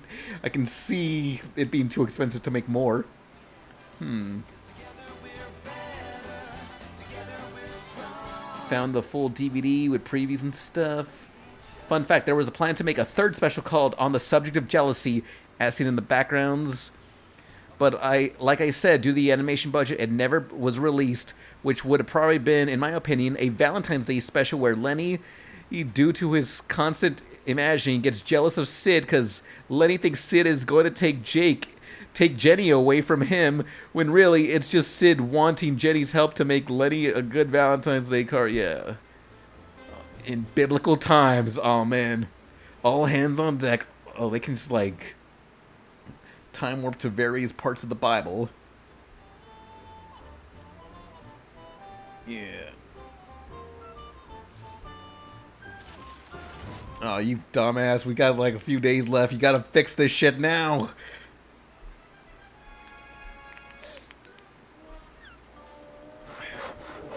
Bro, you can't date that one cat that you were simping for. You gotta find a rabbit.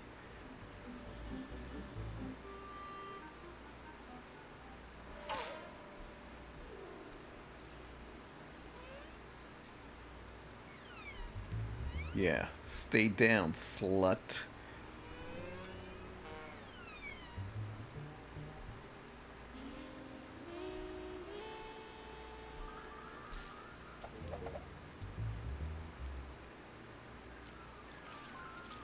Dirtbag Pilot by Fuzzy Boy. Also, what is your thoughts on Welcome to Hell? 2 episodes short. What is Welcome to Hell? It says, That sounds familiar. What was Welcome to Hell? Nah, done with this guy. What else is he doing? This is really about. That's why Christmas special. Some PSA about donating to kids or whatever. What is Welcome? Oh yeah, that thing. I haven't seen that in forever. Yeah. Barely. It was something like he had a light switch and there was a chick there, but it wasn't. Watch Nostalgia Critic's Masters of the Universe. Speed Force it. Yeah, Nostalgia Critic. Oh yeah.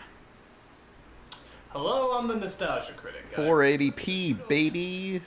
And the Masters of the Universe. In the mid-'80s, many kids were watching the butchest and yet somehow gayest cartoon that ever hit the airwaves, He-Man. I can tell you what the story's about, but why not let He-Man tell you himself? I am Adam, Prince of Eternia and defender of the secrets of Castle Grayskull. Prince, really? I never would have guessed. Fabulous secret powers were revealed to me the day I held aloft my magic sword and said, "By the power of Grayskull!" I guess he was just going through that holding aloft his magic sword and saying by the power of Grayskull phase, but luckily they haven't contained superpowers. And I became He-Man, the most powerful man in the universe. Ow! Except for Lou Scheimer, who apparently always gets top billing. So you get the idea. He-Man took place in another dimension where he defended the Castle Grayskull from the evil Skeletor. It wasn't a great show, but we enjoyed watching it, and years later, people still love to talk about the gay overtones this show gave us. Now, many of you might be saying, "No, He-Man isn't gay, how dare you say something like that?" Well, anyone who's still in question about this should take a look at the 1987 motion picture epic Masters of the Universe, a film that teaches us it's okay to be gay, but not a god-awful piece of retro crap. So let's just jump in and take a look at the first problem with this movie, the title. Why the hell is it just called Masters of the Universe and not He-Man Masters of the Universe? I mean, half of us didn't even know this was a He-Man movie because we never cared what came after the He-Man title. I mean, all we ever heard was He-Man something, something, something, something. So why didn't they leave it in? I don't know. Believe me, that's the least of this movie's problems. Oh my god. So the story begins... Yeah, they keep doing that. I guess to emphasize the other characters, to sell toys of them. The only one who can stop Skeletor is the always shirtless He-Man, who's played by Dolph Lundgren. You know, the Russian guy from Rocky IV. I must break you. Trust me, I'd rather have you break me than sit through this ass fest. This guy is so foreign that I think even he forgets what accent he's supposed to have. Now, why are you so important to Skeletor? I've been looking for you. That's how Skeletor's troops got into the city and surprised us. It sounds Russian-ese. So He-Man is accompanied by his team, led by Men of Arms, who's pretty damn old compared to the cartoon, but not as old as John McCain in just a few years. Okay, that's the last John McCain joke I'll make. Classic John McCain joke. Matila, Man of Arms' daughter. Woman at arms. Hey, that's not funny. And Gwildor, who I guess is supposed to be like Orko, but again, why didn't they just make it like the show and call him Orko? Sure. Woman in arms. It's supposed to be man in arms. You could still call him Orko and we'd buy it. And... just like Star Wars, only gayer. Dude, did he just zap that guy in the crotch? Actually, there's a lot of shots to the crotch in this movie. Talk about great balls of fire. But again, no gay overtones. So it turns out Skeletor is after Gwildor because he's... Is Orko in the new movie? Weirdly, he only shows up very briefly. Of course, people of Eternia, the war is over.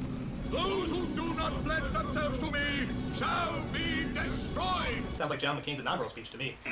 Classic. I dislike the guy. These jokes are too easy. I'll try to do better. It turns out Skeletor has also captured an enchanted sorceress known as, well, the Sorceress. He-Man tries to negotiate for her freedom. Let her go. I don't think so. Negotiation's over. He-Man tries to save the Sorceress, but appears to be outnumbered. So Gwildor opens up the key and sends them to another dimension. It's like Back to the Future, only gayer. So He-Man and his team use the cosmic key to end up in which parallel dimension? Ours, of course, right dab in the middle of New Jersey. So let me get this straight. He-Man, the master of the universe, is going to use all his intergalactic weaponry and medieval-style... It's an isekai. ...in the suburbs of New Jersey? A reverse isekai. This is gonna suck, isn't it? Holy shit. Alright, so He-Man... Thankfully, the new movie only took place on Earth for like 20 minutes. In this movie? I doubt that. Oh, look! It's the best actor in the movie! Who's gayer, He-Man or She-Ra? Okay, so what's the... He-Man and his mighty... I mean, the She-Ra show was purposely ultra gay. Of course! But He-Man conceptually is gay. Oh man, that looks good. I want some of that. One of the people who works at that fast food restaurant is Julie, played strangely enough by Courtney Cox. If you break up with Kevin Corrigan, you will regret it for the rest of your life. Kevin's changed. I've changed. A, you still love him, and B, he still loves you. When did this turn to Dawson's Creek? She's bummed because apparently her folks died in some sort of plane accident a year ago. Isn't this just what you think of when you think of a He-Man movie? Your mom and dad wouldn't want you to go around the rest of your life blaming yourself. Would they? No. And the Masters of the Depressing Plot Expositions. Meanwhile, Skeletor tracks down their position and sends out his evil team to find them. By the way, is it me, or did this guy really like dramatic turns? Yeah. Seriously, I wish I had dramatic music every time I turned my head. I mean, what would...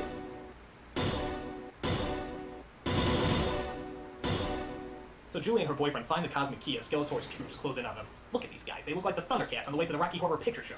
Yeah, that's what I thought too. Julie and her boyfriend are separated as Julie comes under attack by Skeletor's Muppet demons. He-Man senses babes and decides he wants to go after her. Once again, we get an erotic dance number, which I suppose is supposed to be an action sequence. I'm sorry, but why does He-Man carry a sword if everyone else carries a laser? I mean, what is the purpose? I don't know. After He-Man rescues Julie, he decides to tell her exactly what he's looking for. Have you seen it? It's this large. It has lights on it. But again, no gay overdose. I love She-Ra, and yeah, it's super homosexual. Yay. Bitch and moan as often as possible. You can't order me around. What is this, a circus act? I got vandalism, I got arson. What the hell is going on out there? We got stuff blowing up in my face. Choice, really choice. This guy is so annoying, he makes... What was the chick from She-Ra? I liked her. Was her name Trappa? She-Ra. She was like the scientist girl in a purple outfit. Inventor girl. And Trappa, yeah, she was cool. I liked her. Looking for the key. He-Man and Trappa, She-Ra. Yeah. I like... That's what she looked like? Okay. That makes sense. If you want... Always, if there's ever an inventor character, you gotta give them, like, overalls and a jumbo wrench. That's the law of character design. Yeah... Man and his heroic crew decide to go traveling around the city in a pink Cadillac. Alright, these are no longer gay overtones. This is an orchestra of gayness. There's nothing gay about a pink Cadillac. It's classy. Himself arrives on Earth, bringing all his evil armies with him. How does nobody in the city know this is going on? I mean, are there really people looking out their windows right now saying... You couldn't afford extras. Meanwhile, Julie's boyfriend and Mr. Clean continue to argue and bicker, as no doubt bigger and better action scenes could be taking place right now. Watching these two is like watching an episode of Mad About You, only gayer. Shut up! Actually, I think I realized why the title of this movie wasn't called He-Man. Because He-Man's never... Oh yeah, and goggles. Inventor girl's gotta have goggles. Everyone eventually meets up at a record store where I swear to God the weirdest combination of lines and images come together. I mean, just try watching this whole scene with a straight face. Freeze! Olive, let's start with you, Blondie. He-Man! What the hell is that? The twin size, attack! Willow, how long to calculate the coordinates it takes home? We'd rather stay here and face evil and commando. That's fine with me. Look, believe me, sir, you wouldn't. Alright, someone has gone batshit crazy. It's either me or the movie makers. Either way, I am very concerned. I feel like I'm in the Twilight Zone or something. Suddenly, Skeletor's army appears and they had to have an epic battle in a record store. A record store. I can't even believe I'm saying this. How sensitive you are. Meanwhile, one of Skeletor's henchmen poses as Julie's mother, who just so happened to come back from the dead and needs that cosmic key inside. Yeah, this doesn't sound like a setup at all. Thank you, my darling. Ah, I totally didn't see that coming. I think not. I'm sorry, but wasn't this trick used once in Spaceballs? That's pretty bad when a film is so desperate for ideas that it starts ripping off Mel Brooks sci-fi comedies. So Skeletor gets the key and demands He-Man to be his slave, or else he'll kill his team. Watch this Couch Critic grading cartoon show intro.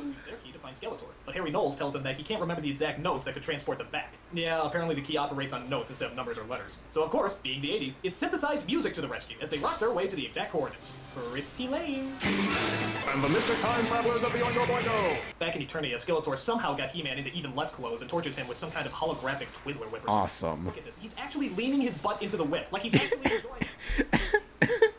And I guess He-Man's sword is the only thing that can give Skeletor supreme power of the universe, or I don't know, some shit like that. So he plunks it into his Nintendo chair and absorbs all the powers of the cosmos, while making the longest goddamn speech in the friggin' world. Skeletor uses his demonic powers to become... What's John McCain up to now?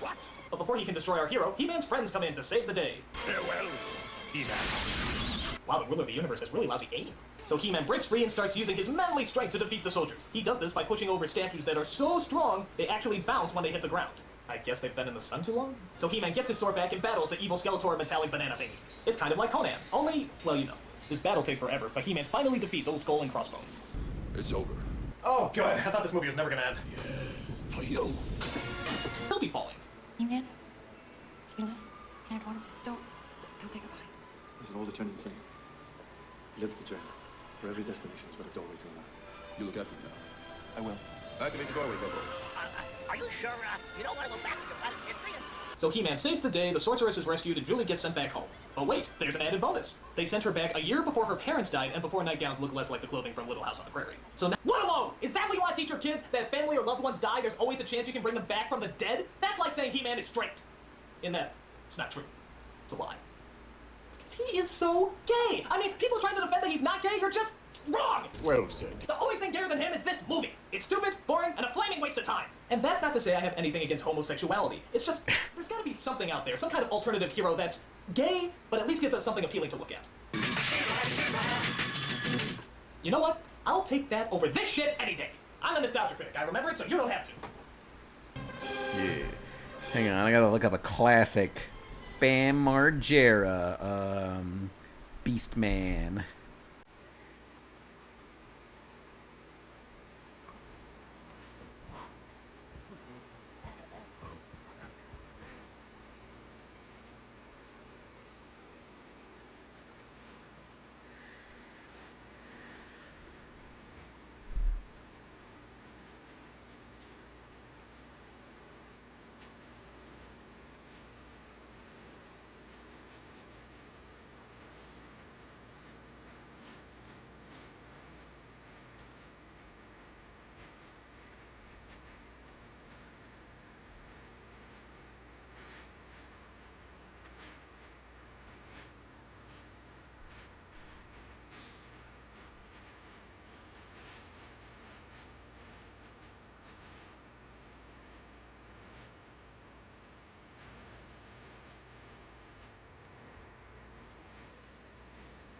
There's an HD version of the Narkill Beastman vidpan. Well, too bad we're watching this version.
Oh, yeah.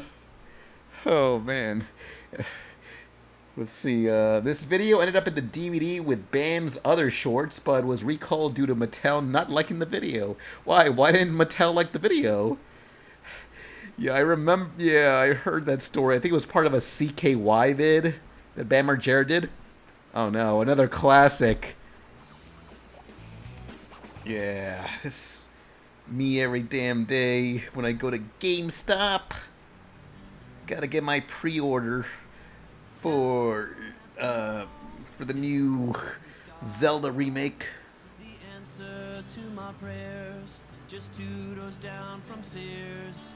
I was surprised, cause they mostly hire guys. She's the girl at the video game store. I hate this vid so much. She's smart, and she's sweet, and she knows all of the cheats. Her thumbs are lightning fast. At Tekken she'll beat. This is what 2008 gamer culture was. It was just, ooh, conventionally attractive girl play video game is hot. Ooh.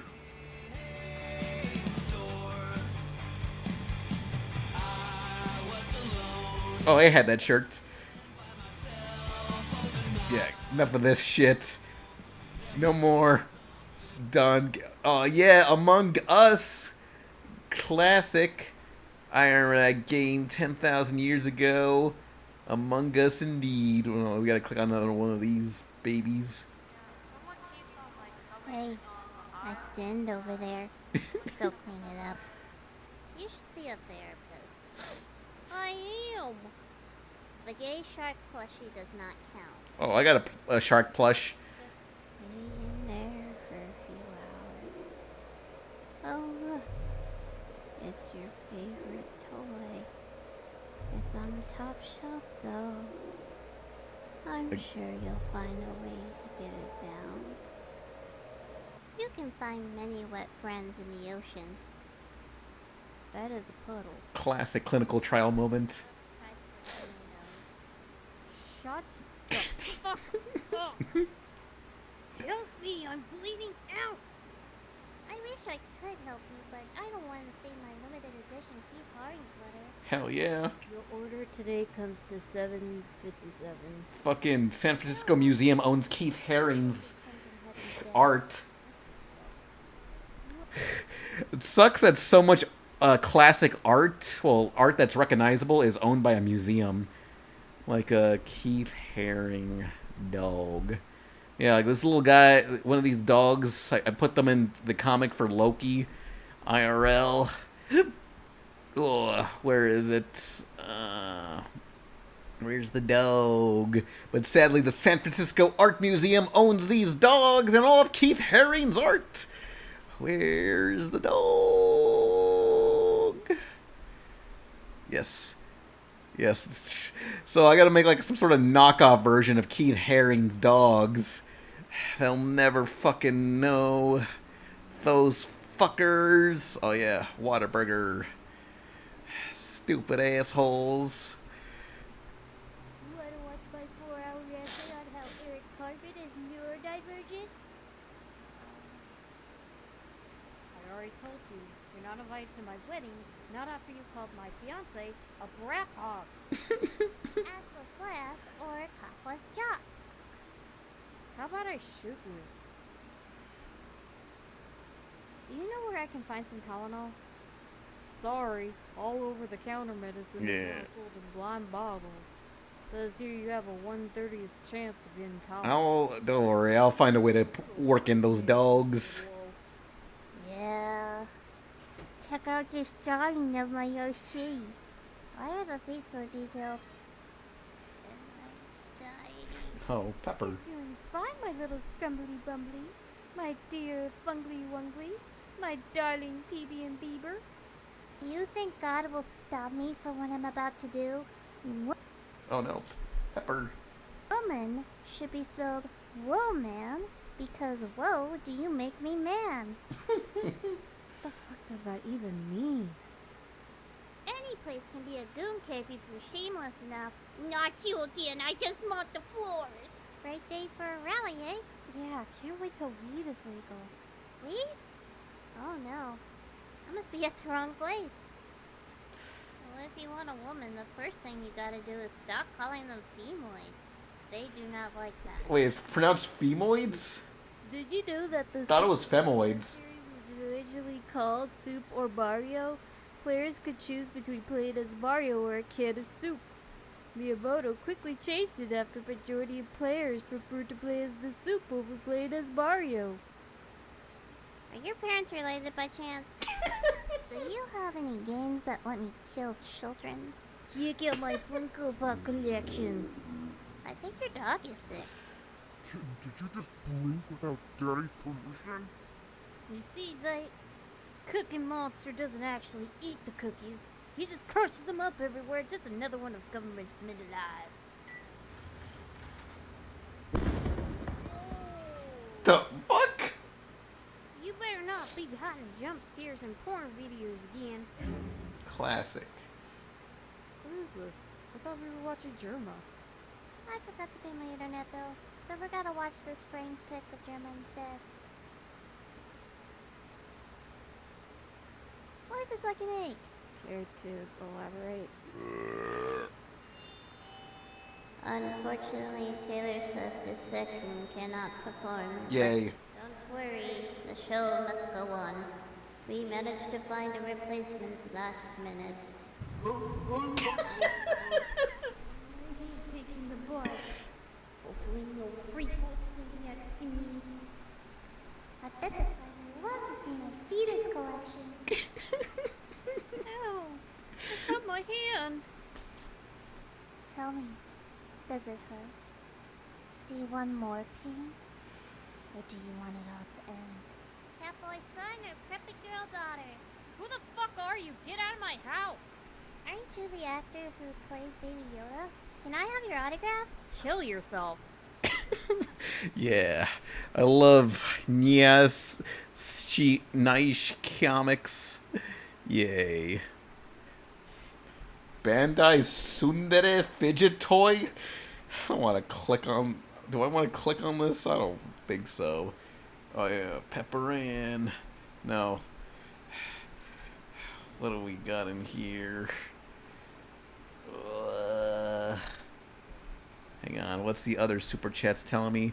Meanwhile, Pepper's like trying to walk all over my desk.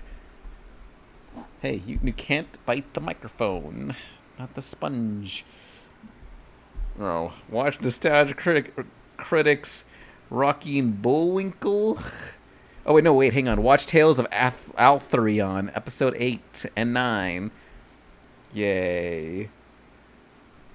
Oh, we need a...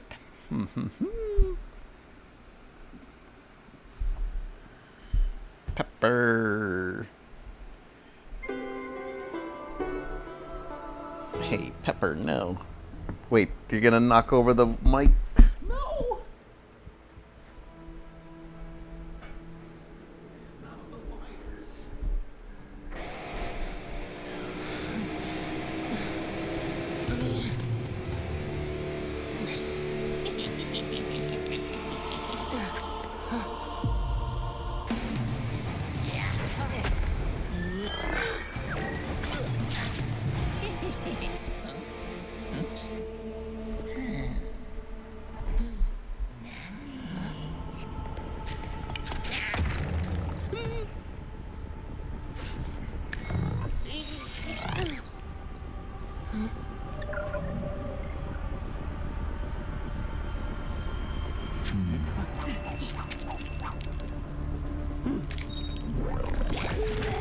Oh man, it's that damn dragon from that Strong Bad draws.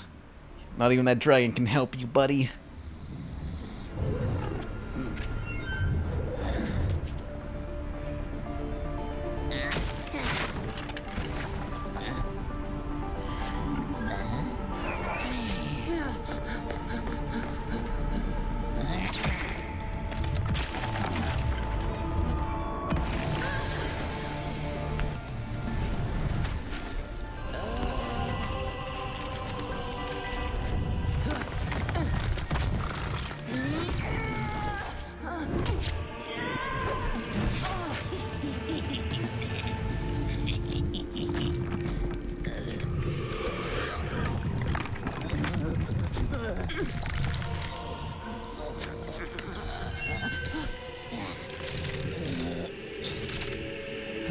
Yeah, we watched the previous chapters in the previous stream, so unless you're caught up, you got no idea what's going on. But it was different side stories with each of these characters, and now they're all coming together.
Yeah.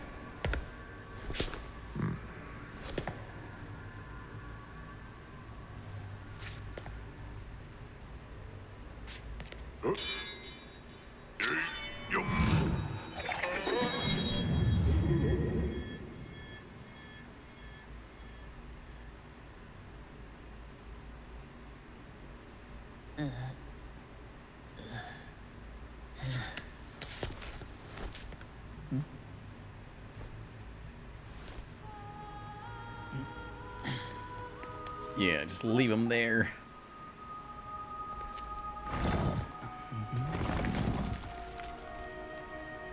I need to find somebody that can do sword animations and particle effects like that.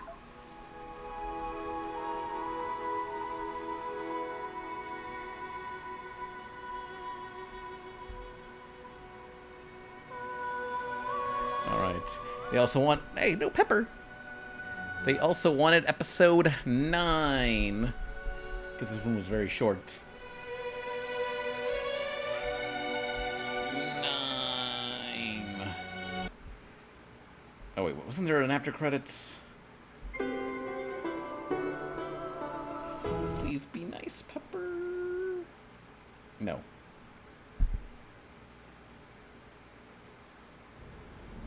Oh yeah. Give a little bird the toupee.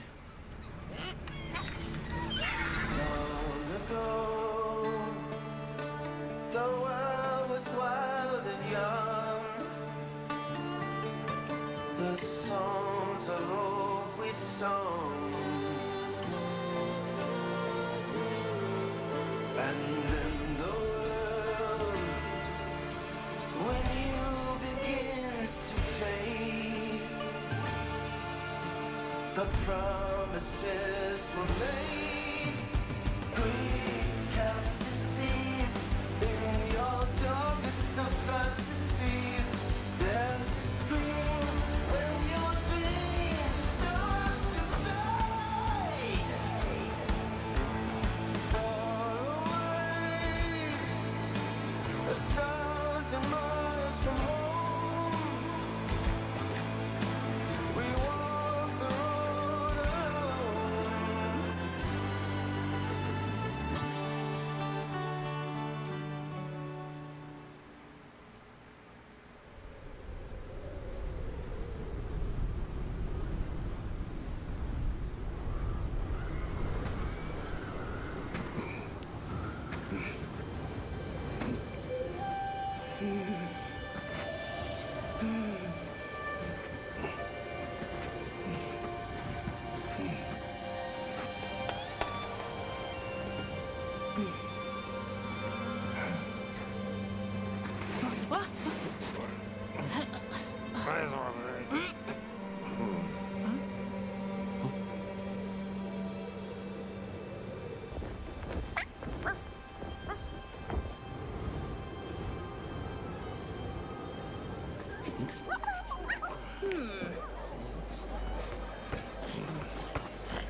Yeah, sorry.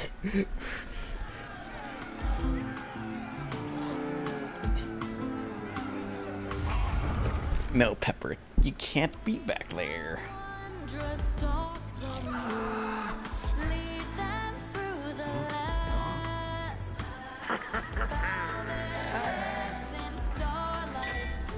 But it reminds me, I gotta show you all this one trailer to an animated film that also did this sort of hieroglyphic style, and very likely was an inspiration for Samurai Jack and possibly Disney's Hercules also.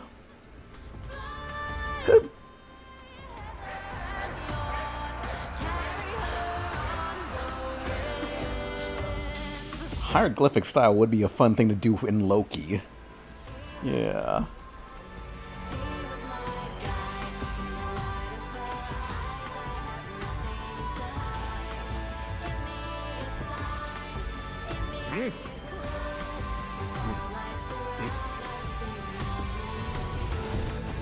Alright, talk about that one animation that looks like Wind Waker? Yeah, that one, and I think there was a different one that had that style.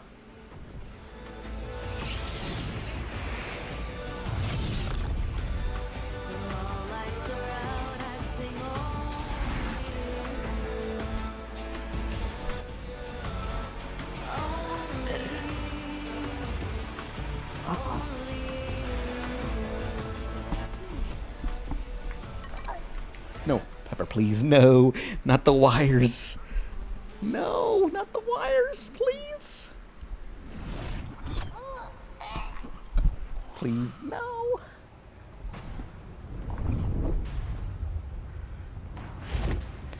Don't.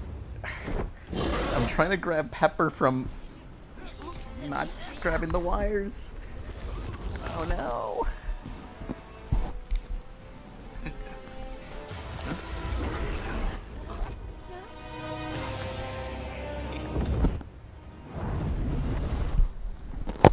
Hey, no, not the microphone. Uh-oh.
Oh, had fucking enough of this shit.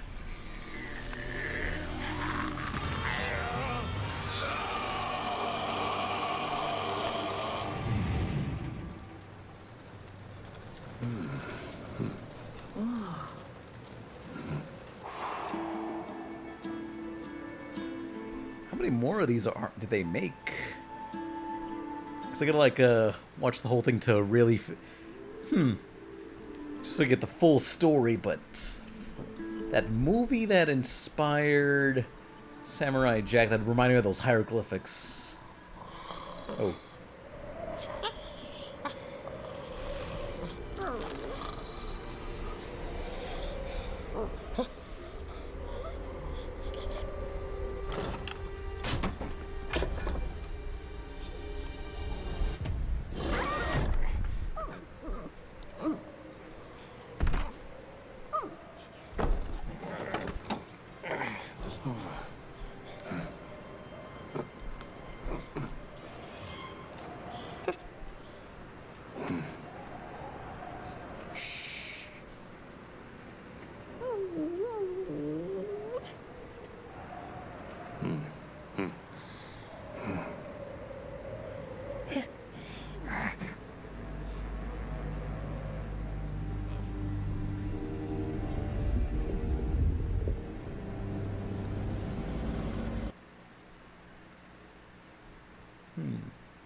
Spring 2026, they're still making these.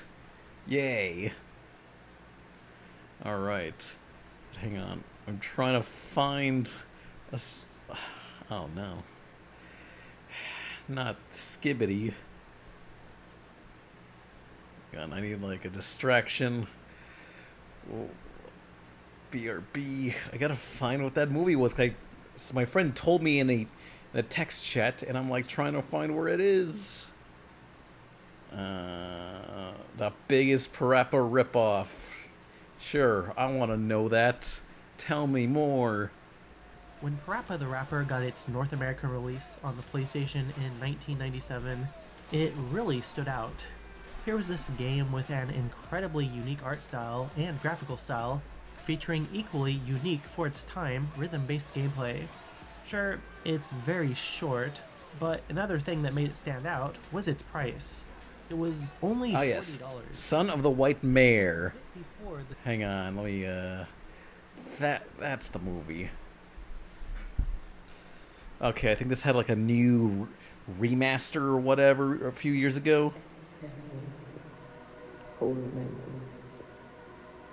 Az óperenciás tengeren túl.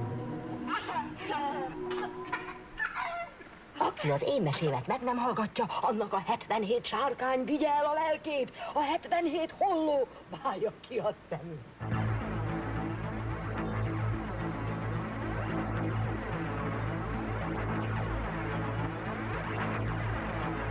Hát már a fehérnő kétszer megellett, de nem tudta senki, hogy merre lett a fia. Beszaladt a fehérnő a rengeteg erdőbe, ott volt egy nagy... Yeah, like I'm pretty sure, yeah, I can feel like Disney's Hercules, some influence from this. But definitely Samurai Jack.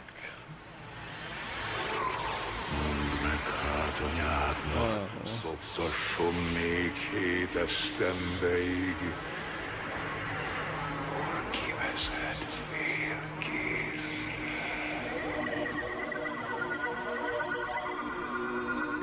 Az én uram a 3 fejű sárkány. Ha hazajön, vége az életednek.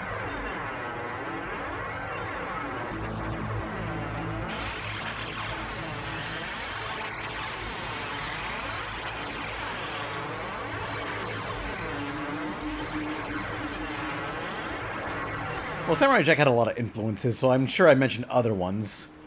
Ah!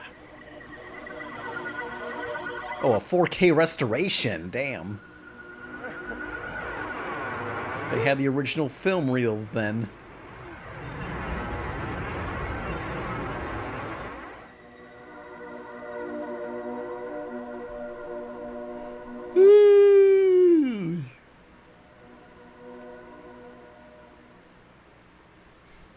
Yeah, that's one I've been wanting to watch. I've been trying to watch more movies. Like, I see that, I don't know, I'm deciding I should get AMC Stubbs members or whatever. You know, just so I can, like, apparently get 4 movies per month for the price of about $30. No, 4 movies per week. It's like, that's a good deal. So I spent like $14 just to see, like, the He-Man movie and also Digital Circus. Yeah, watch Gather's Pond. We're not watching that damn fish.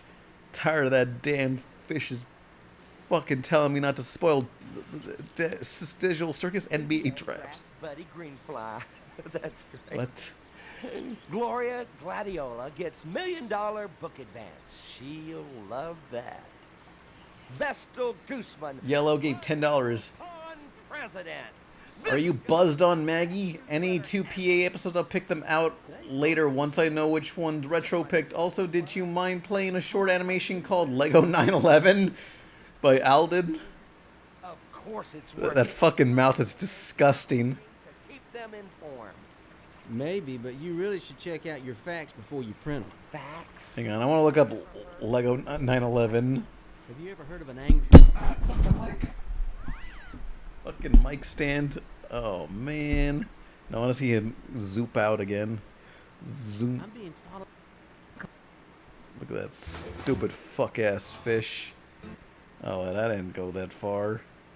I want to see him zone out. No, I don't. Albino black sheep. Huh. Albino black sheep. Sheep. Well, I wanted to. Well, I'm gonna go in order, but but since Lego 9/11 intrigued me, I gotta see it for myself. Now, first of all, Mr. President, here is a computer-generated simulation of the first aircraft colliding with the World Trade Center. What the fuck? And here it is again in false color, representing the heat gradient. And here it is again, this time in Jamaican colors to demonstrate the cultural diversity of our simulation. And this time using graphics from popular computer games. Is this not it? And now is a black and white 1930s Looney Tunes cartoon.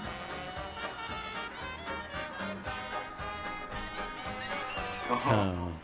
And here it is in the style of Japanese anime. Oh, this is anime? Yeah, that's anime, alright. Me when I only see like one oh, the flashing colors, Jesus. Me when I've only seen one anime in my life. I want to see it done with Legos. Legos. Legos. Legos. Legos. Legos. Legos. Damn it. Legos. Legos. Mr. President, are you sick in the head? Show some respect. This is the September 11 tragedy, not some animation extravaganza for your own amusement.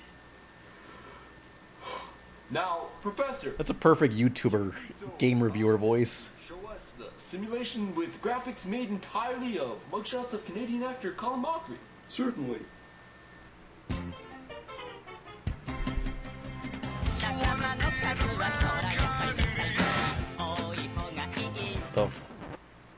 Legos. Legos. Legos. Legos. Legos. Legos. Legos. Legos. Legos. Legos. Legos. Legos. Legos. Okay, Mr. President, here's a simulation of the 9/11 tragedy done with, Legos.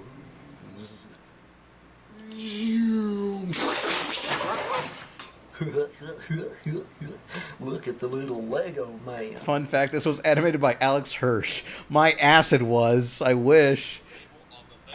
Says, not for children. No, it isn't. You're lying. It is not Alex Hirsch. Possible choking hazard. Oh my god! Cough it up, sir. Does anybody know the Heimlich maneuver? I do. Crikey. Oh, yeah. Just had to work in a Steve Irwin cameo. Alright, Mr. Lego Man. You wipe that terrorist smile off your yellow belly face and you tell me everything. Who's your leader? So, you're not gonna talk, huh? Well, in that case, I declare war on Legos. The United States announced Yeah. war on Legos today and started this We campaign. gotta get those 200,000 Legos back. While the Legoland death toll remains at 0, the damage of Legoland itself is No, this is Loki IRL lore. They did this to Toyatica. Horrifying pictures of mistreated Legoland prisoners in They tortured the Legos. across the front pages of various British tabloids. Pictures of naked Lego men forced to partake in humiliating activities while circulating on the internet.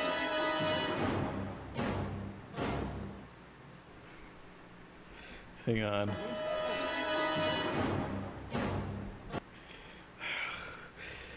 Yeah, an albino black sheep classic. Put that vid about that stolen Lego set on. Oh man, that video is a fucking. Oh, yeah, Lego Ben. Oh man, so last time somebody brought the Lego drama up, and I was like unsure what the hell was going on. But then I watched all the Reckless Ben vids, and that shit was fucking crazy. Like, it started as like this shitty company called Bricks and Minifigs ripping off a guy, which I don't know why Bricks and Minifigs would do that.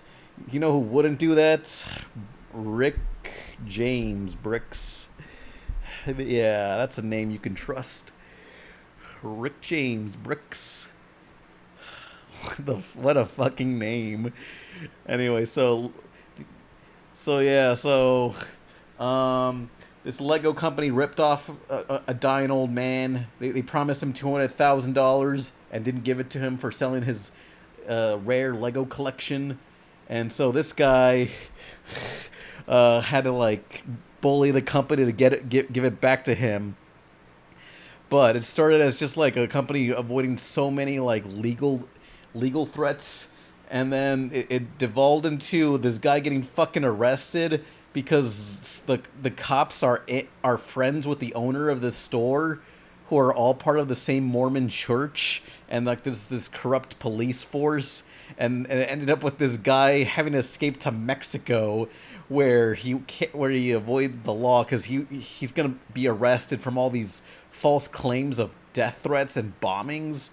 And now he made an update today saying, hey, I'm no longer allowed to legally talk about this one store. Can't say which store, but he's not allowed to talk about that store legally. Yeah, which I don't know. I guess the store is trying to do a Streisand effect, where it's like, hey, don't talk about bricks and minifigs, which the Streisand effect worked really well for Barbra Streisand. I'm sure it'll work out great here. Yeah. It's a fucked up journey of just like an entirely corrupt police force. Yeah. Crazy.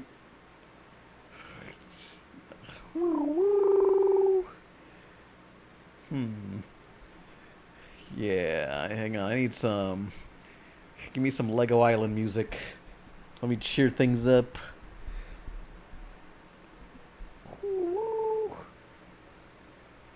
Oh yeah, that's high quality. Actually, he's definitely in Kansas City, MO. Don't give out his location. He's trying to hide from the cops. Where are my jams? Where are my bangers? Oh yeah, brick by brick.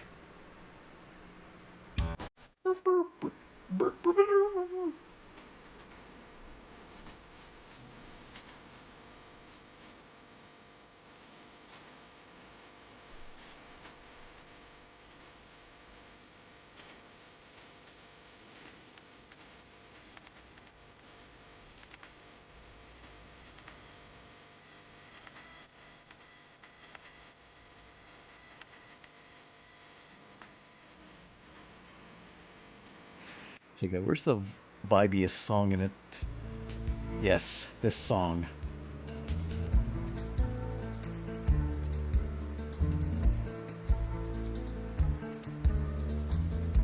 You should play the metal cover by Vinesauce Joel.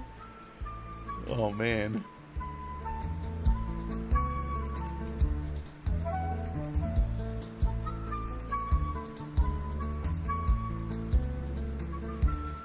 This I gotta hear. Welcome to Lego Island. Yeah.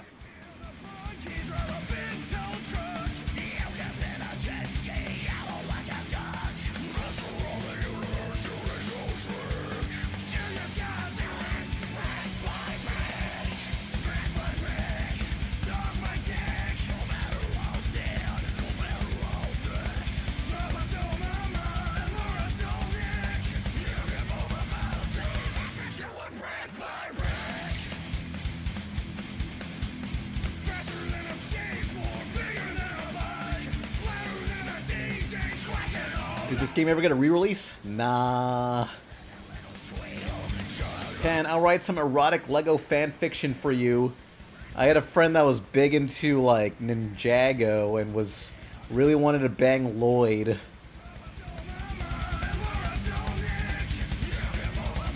Sounds like Jack Black. Yeah.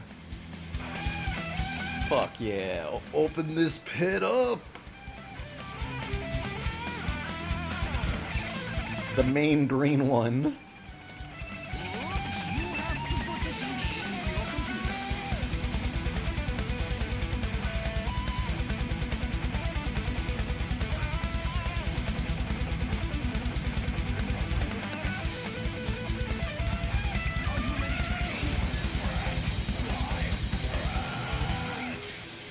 And hype.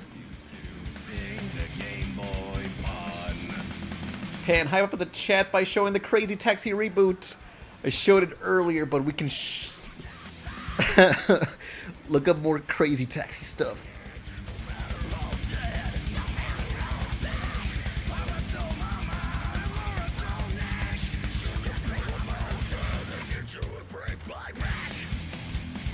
Yeah.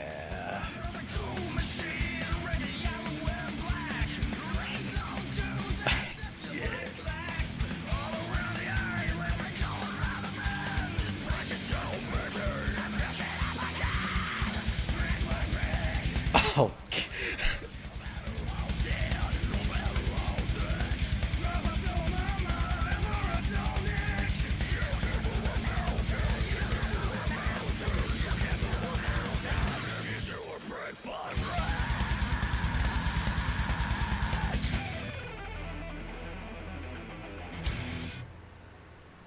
Brick by brick. Give me more Crazy Taxi. Crazy Taxi. I just want to... Oh, let's just see this my friend's animation.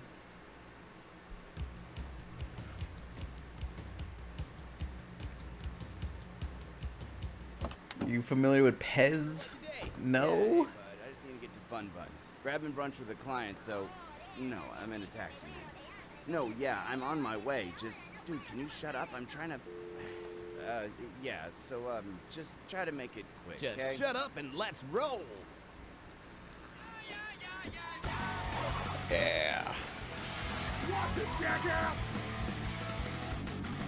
It's incredibly easy to get the rights to The Offspring for a YouTube video. I paid $28 to use The Offspring music in my Dreamcast video. Fuck, dude! I think I broke my fucking ankle! What kind of driver are you? Yes, the best. The best? The best at what?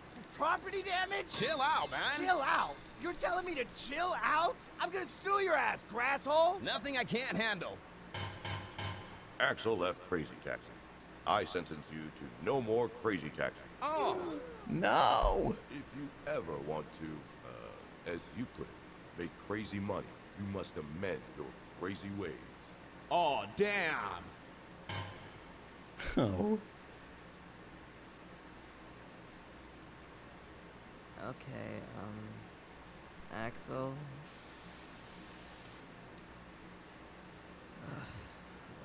Before we start, you gotta check your instrument panel. Gotta go to a show, Vic. Yeah. Don't get so angry. I didn't even raise my voice, dude. Any more cool Loki news, by the way, Pan? I'll upload the 4-minute preview in like either tomorrow or day after, depending when my Spanish subtitles guy finishes the subtitles. That's it. But yeah, it's so nice that I got background artists that are just finishing the job fast and action people going faster and faster. Are you on the road to normality? I did my best. Oh no, I'm late. Miss Gina, it's alright, just take a seat. BD Yo, Joe, yo, yo! we'll go to you next. You're gonna love this. Says here that trying for some airtime, you crossed your cab into an orphanage. You crashed your cab into an orphanage! What the fuck is wrong with you? Well, just wasn't my day. This sucks. Relax. Nobody's perfect. I guess I'll see you around then. We should watch that animation with your animator that you mentioned one time here. It had a guy with a red and black jacket in the thumbnail. The V-looking guy. I think you're talking about Snowy, who voices one of the characters. And she had a bat hoodie.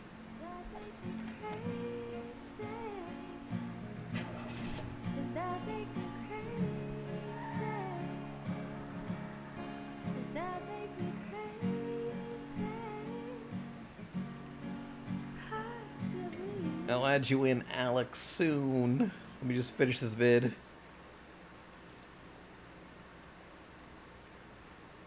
Oh yeah. Back into the menu. Shit. That would be a good visual idea. To the BIOS. I am the VMU, Warden of all memories. You can also play. Oh wait. Yeah, oh yeah, this animator. They did not work on it. Loki. It was a different person. But you haven't changed with him. I'm afraid adaptation is the only way forward, Axel. The days of floral print and the offspring being relevant are long forgotten. No! Ah, that is the system clock. It controls the date and time. Without it, the system would be stuck in 1998 for eternity. Any reckless or chaotic interference could rupture its function forever. Yeah, gotta go back. That's all I want.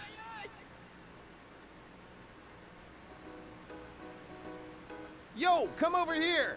You're tough enough. Let's go. Okay, here we go.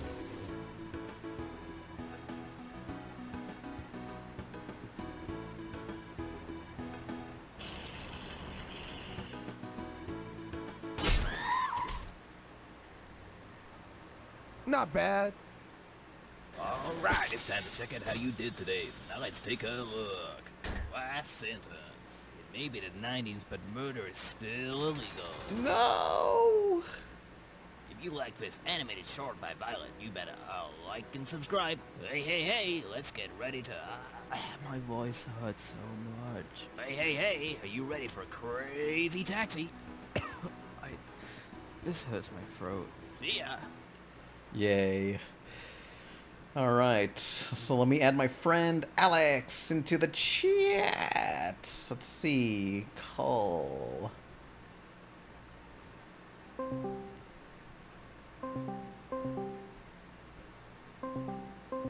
What's going on? Hello. Yeah, keep talking. Okay.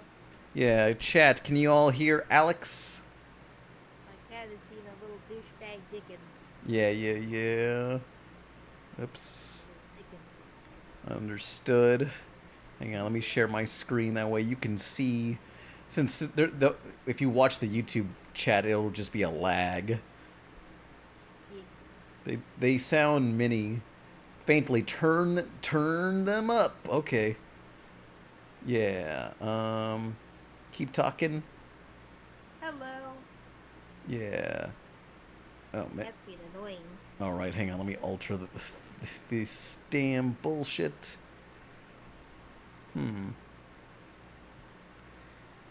Discord group. Okay. Talk again. Hello. Yeah. Hopefully that's fine and not too loud. Keep talking. Hello. Yeah, yeah. Does I don't see the chat. Well, you'll see. Okay. And the cartoon I was looking for was called Rude Awakening. Hang on, let me look that up. What was that again? Your Rude Awakening. Oh, yeah, yeah. Some animators are working on that for Loki. Yeah, met them at MomoCon. But hang on. Vic said, like, did you talk about Digital Circus? Yes, I did. But what I did not talk about is, Rebel Taxi, Reddit, Digital Circus. I kind of pissed off fans. I can't believe they all abstracted. They're all dead. Stop making up lies. Also, no spoilers here. That's what you're supposed to do. You're supposed to make up the spoilers to screw with people so they don't get actual. That was the meme or whatever. Yeah, yeah, but no spoilers. But anyway, so before the movie came out, I just posted saying, I don't know, I saw in Letterboxd that they just list movies that are upcoming. I'm like, fuck it, I don't know. I'll just make a shit post saying, that certainly was an early cut. People are going to be pissed. I barely use Letterboxd. It's just Pan Pizza. Yeah, I think Where are you not Pan Pizza? Oh, yeah, yeah. But, I don't know. I didn't actually see the early cut. I wish I did. It'd be nice if Glitch invited me. Anyway. So... It was so... It was so awkward. Oh, go ahead. I posted this not thinking much on it. And then I see it got on the fucking subreddit with 400 upvotes, and people are just like either freaking out or mad at my shit posts. Like they pulled up my Jojo Rabbit review saying, I thought this was that Nickelodeon singer the kids these days like. Very offensive for my child. Yeah. What the hell is wrong with you? Classic. It's just a mixture of everybody either mad, hating on my like shit post reviews, or just saying, do people not know who Pan is? Yeah. Classic. The worst part is I could see some dumbass parent doing that. Yeah, they thought it was the JoJo Swagwa movie or whatever her name was. Her name's JoJo. Expecting Digital Circus fans to know these are jokes. Nah, they won't. Pan, I need to ask, was she lovely? Also, look up Eddie Let Me Go back by My Virtual Insanity. Who was lovely? I don't know. I don't know. I gotta let my cat out. He's being a dick. Yeah. Ooh. Least obvious engagement bait. How do we even know this person actually saw an early cut? Whatever that means, because why would they let people see it if it isn't 100% finished? Yeah. What suck? I mean, Gooseworks does follow me, so I'm sure that added some like credibility to this. It was just a shit post. I didn't mean it. Classic. Yeah, yeah, yeah. Whoa. Yeah, everyone was mad, but it's like, who cares, you know? We all truly are living in a digital citrus.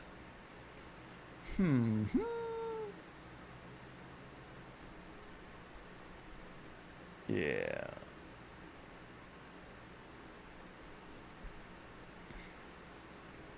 Reddit moment. Oh yeah, Game Boy Advance commercials. I get back. Yeah. Oh, cool. Cute. Pan, have you seen the amazing digital controversy? There's a billion controversies. Shit just be happening in that fandom. Was such a dick to Goose. It is bullshit what she went through. Yeah. Like, yeah, you just see what happens to Gooseworks, and like even Jesus would say, "Damn, I wish I suffered as much as Goose." Unfortunate. Okay. Yeah. Oh fuck my mic. I'm still not seeing the chat. Well, open up your tabs. 20-year sibling rivalry, Mario and Luigi. In their most ridiculous adventure ever. Mario and Luigi, Superstar Saga. Rated E for everyone. Pan, are you going to the Fossil Museum? Oh, wait.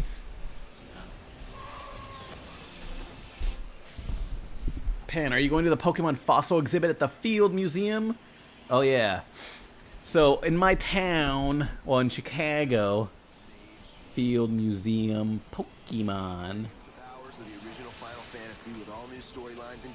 Oh, hell yeah. Show me pictures, you bitch. I want to see the Pokemon. From devastation to unite all people within our nation. Give me some photos. Now, or prepare to fight. Yeah, they got cowboy. Yeah, they got some like for a whole year in the Chicago Field Museum. They got like all these Pokemon skeletons set up. Yay! Finally, something cool in Chicago. Museum pairs the modern fictional world. Yeah, whatever. For the Field Museum, because it puts the Pokemon world in the same space as and real science, real fossils, and it's an exciting twist on our program. Describe to me how you put the two side by side, how you take something from millions and millions of years ago and something so new and technologically forward together. Well, we're Boring, yeah, but you get the idea. Eventually, I gotta go see that. Like, recently there was also a Pokemon Go event. I was just like in the area, so I was like, might as well. And I was like, I tried Pokemon Go every so often. Mango is hooked on that shitty game, but I was like, you're just like throwing balls at Pokemon and they get collected, I guess. I don't care. I feel like it's so insane. We found out that Japan was actually collecting a map of us. Oh yeah, it was all to sell your information. Yeah. It's like I struggle to get into any mobile game. I need a game. Yeah, they need to make banger games that are on mobile. You know? My issue is I get way too attached to them. Like, I really love Animal Restaurant right now. Yeah. It's so cute. You get to play as a little kitty restaurant and decorate it, and oh boy. it's adorable. Yeah. You get little animal customers like a sheep and a bear. It sucks. The injured bear. Yeah. I wish like mobile. Oh yeah, sorry. No, go ahead. Sorry. Oh yeah, I was thinking like, yeah, they don't make. I don't know. I wouldn't complain so much about mobile games if like the Switch or if there was actual video games that fit in your pocket anymore. You can't put the Switch in your pocket. Oh yeah, that's dumb. I have a Switch Lite. It's supposed to be a handheld, but it's like I can't take it anywhere. It's as long as it's longer than my purse. Yeah. It's like pocket, like back then, like there were several games that had the word pocket in them, like Pocket Monsters and stuff. But now these things don't fit in your fucking pocket, so you just gotta carry your phone around and play whatever games are on there. And I'm often just like, whenever I'm on my phone eating at a restaurant, I'm just like, guess I'll doom scroll because these games just don't interest me. Okay, I got Webkinz Classic, Webkinz Next, Pokemon Go, Animal Restaurant, Kleptocats, Nico Asume, Pizza, something called Grim Soul I haven't played yet, but look fun, and AZ Nana that I haven't tried yet, but look fun. Pan, you realize you can play PS2 or GameCube Wii games on your phone with emulation? What, am I supposed to bring one of those big clunky-ass controllers, or am I supposed to use the shitty touchscreen? They're both not so convenient options. Honest Goblin gave $5. Shock, you're telling me you didn't like the game you've sponsored in the past. No, those games are awesome! But sadly, not all of those can be as great as... Not all mobile games can be that great.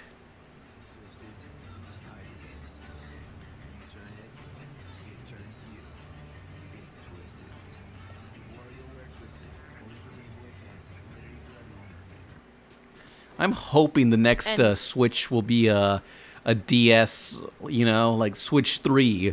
We got the DS is back, 2 screens. I never had a DS or a Game Boy. My family's poor. Oh. I had cable TV, and that was it. Yeah. Also, for some reason, we had a Windows 95 computer all the way up until I was in college. Jesus. The thing, I tried to play Club Penguin on it so many times. It straight up takes 5 minutes to load the next page. Oh yeah. Anytime you want to change an outfit. God damn. It was horrible. Oh man, I want the Ein Thor. Yeah. Me and my sister started just walking up to the public library every day because it'd take like 30 minutes. Jeez. And we'd get to use their crappy 2008 Dells. The internet's a human right. You can't be using the Windows 95 in like 2018 or so.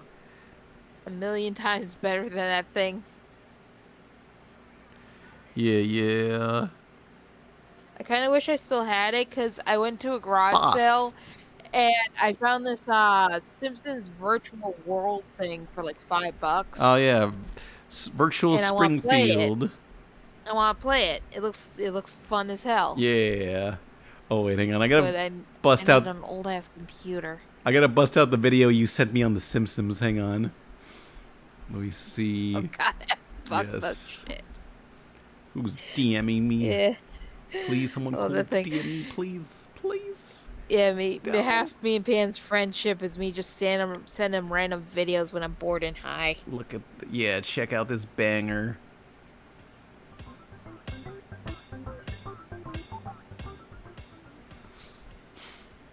I'm hungry. Watch out!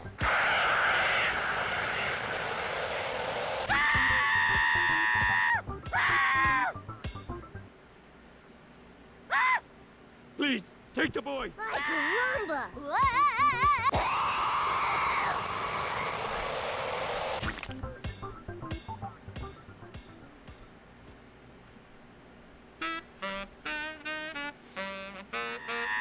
Lisa! Dad, what?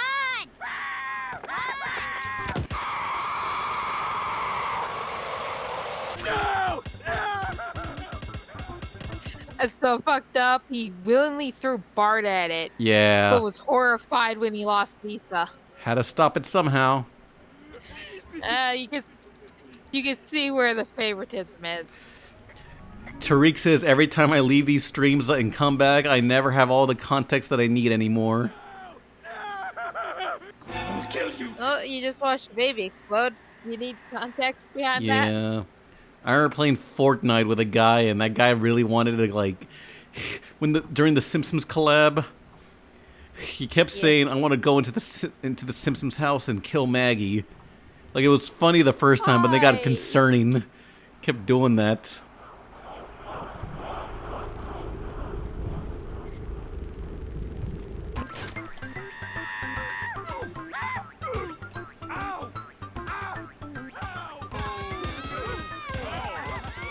Yeah. Trapped in the void. This is how I would have ended Digital Circus. Like the ending of the fucked up anime. Yeah. Inside the stomach of this creature. If Gooseworks had balls, she'd end this show like this.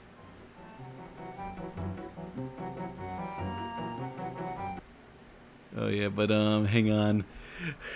In the 90s there was Have you ever seen Blood Sea? Blood Sea, wasn't that an anime?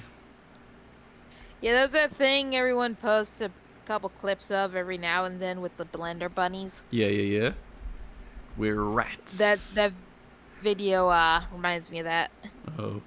But there's so many in the 90s there was just so many of those like make my own cartoon thing with a bunch of canned animations. Yeah, but I gotta bust out the classics. We're the rats. We pray at night, we stalk at night. We're the rats. I love these guys. Yeah. Oh no, that was so. Look how. Oh no. Well, yeah, I see. Oh no.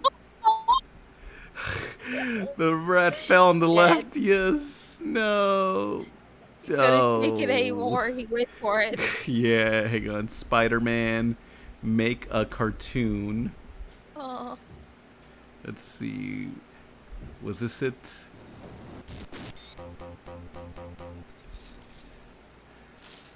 This is what people did before Flash and Adobe Animate and Toon Boom. I loved these as a kid. Something about the animation just looked insane to me.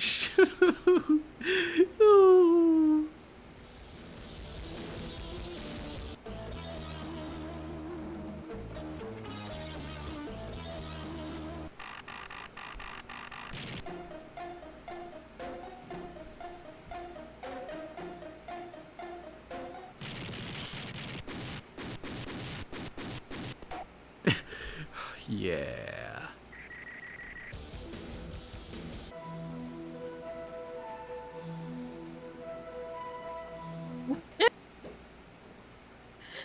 I love how half of these are like an acid trip. It's wonderful. Oh, hey, Arnold's room. Dude, that would be the most annoying room to wake up in. Everyone wants to live in Arnold's room. I've seen everyone say how it would be 100 degrees in there because that's very clearly a All right. renovated greenhouse. The skylight. But like my thing is the entire thing is skylight. Yeah, it'd be beautiful at night, but the second the sun comes up, you're awake, and I would be pissed off every morning. Yeah. Well, you know, that's why you need a manta sleep mask to cover your face, cover your eyes. And you need, I would cover the entire top of that thing with like fairy curtains and blackout drapes. And set up some kind of like pulley system so I could pull them back at night and then put them back in the morning. Yeah. Whew. Hang on. The whimsy goth is hell with it. Oh. Some star and moon danglies up there. But I like the sunshine. You can have the sunshine, just not at 5 in the morning. Oh, in Chicago, it gets the sun starts to come in at like 4 a.m. Yeah, see, you want to get woken up at 4 a.m. by the fucking sun shining through the entirety of your bedroom? I mean, I got the man to sleep mask. I don't gotta worry about that. Get the man to sleep mask. You need the blackout curtains and the little tapestries and stuff. Yeah. Also, anyone could just like look into your like bedroom if they have roof access. Oh no! Well, who's up there? Monkey Man? Like you just Oscar. You could just look up one night and there's Oscar just watching you eat a sandwich. It's like, dude, what the hell? What the fuck is Oscar doing on the roof? It's Oscar. Who knows? The only character that would do that is Monkey Man, maybe Helga. Curly's kind of crazy. So like it's insane. Helga has broken into Arnold's house I gotta, at least 3 times. Gotta make a tier list of like who's the most insane Hey Arnold character. Chocolate Boy. It's definitely Helga. Like they couldn't do a story about crack addiction, but they could do a Chocolate Boy story. Look, I could totally see Oscar just showing up on the roof for no discernible reason. What was Oscar's name? I mean, Oscar's wife's name. Hang on. Susan? Susie! No, I'm going on the rooftop. No. I'm trying to. God, I'm so glad she finally left that man. I'm watching the 9-year-old's room. He's just in there, playing Nintendo DS Lite. Look, he has WarioWare Twisted, or Touched. He has both. If you have both, you can unlock a special Mona Pizza music video. It's an Easter egg. Pan, what the fuck is this bit you're doing? Arnold's got the new Nintendo DS.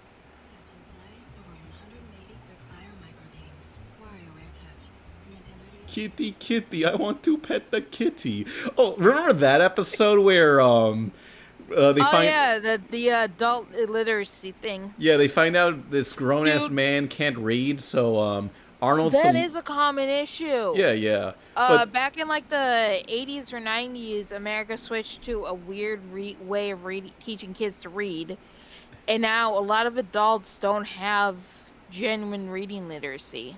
I got so lucky. I got put in the EI class. My teacher was like super old school. She insisted on teaching me the old way, and I actually know how to read. Oh, I can read better than most people my age. It's insanely weird to watch. You keep the money. Oh, but like that episode where he didn't know how to read, like Arnold's solution to teach this man how to read was to like take him all the way like several miles to like the shady part of town. Oh yeah, he just dumped himself. Dumped his ass and said, "Hey, find your way back." Like there were no, he didn't have a cell phone, no GPS. Find your way back, bitch. You're on your own, and they just let him there. Like even like I've fully.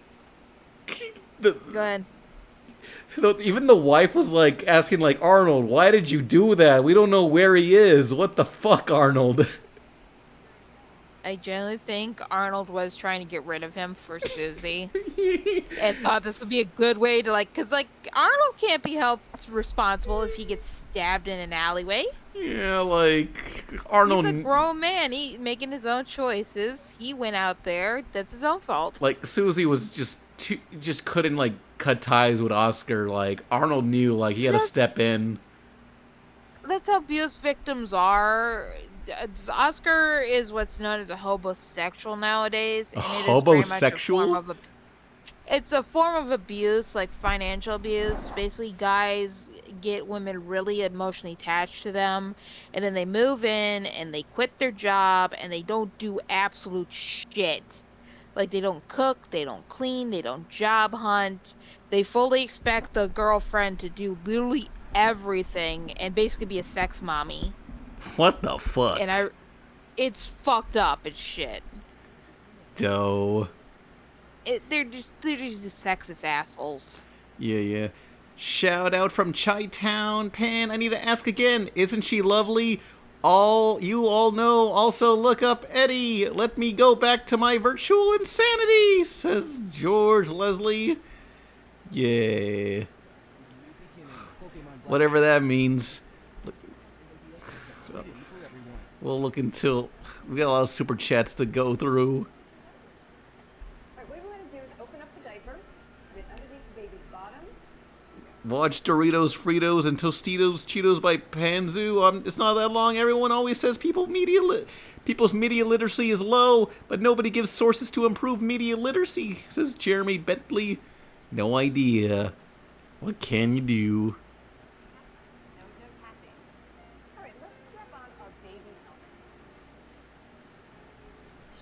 What was this for? Richard from Gumball. Yeah, Richard from Gumball definitely counts as a hobosexual, but kinda, like, not shitty. Actually, no, yeah, he's definitely a homosexual. That's what I, like, don't like about him, is everyone tries to defend him, because him and Nicole were childhood friends who found love or everything, but, like, Richard does not do shit. He's a bum ass. There's little episodes where he tricks his sons into cleaning the entire house while he sits on his ass. Yeah. It's like, okay, he can't get a job because universe will go crazy. He can still do some dishes. Oh, wait, hang on.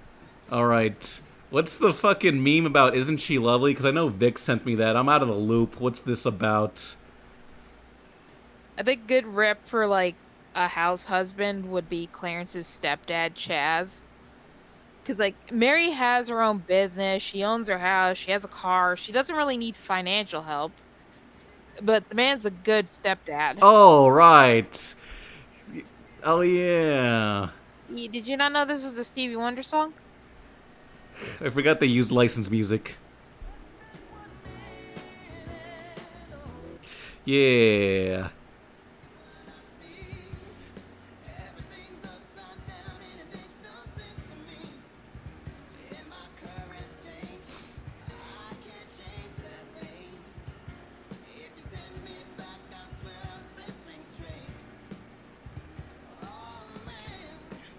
I don't know. Reminds me, there was like I wanted to.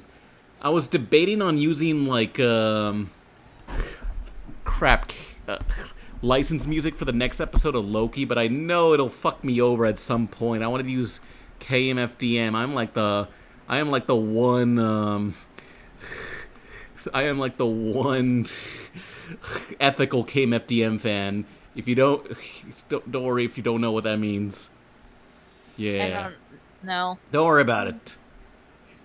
Just KMFDM never gets. Someone in chat explain what my friend just did.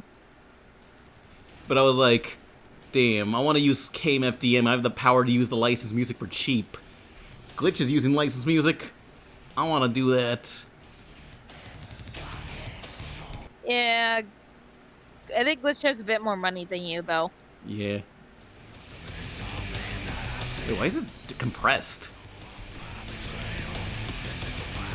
Yeah, because there's some scene that involves a lot of violence, and it's like, yes, we could use KMFDM, possibly.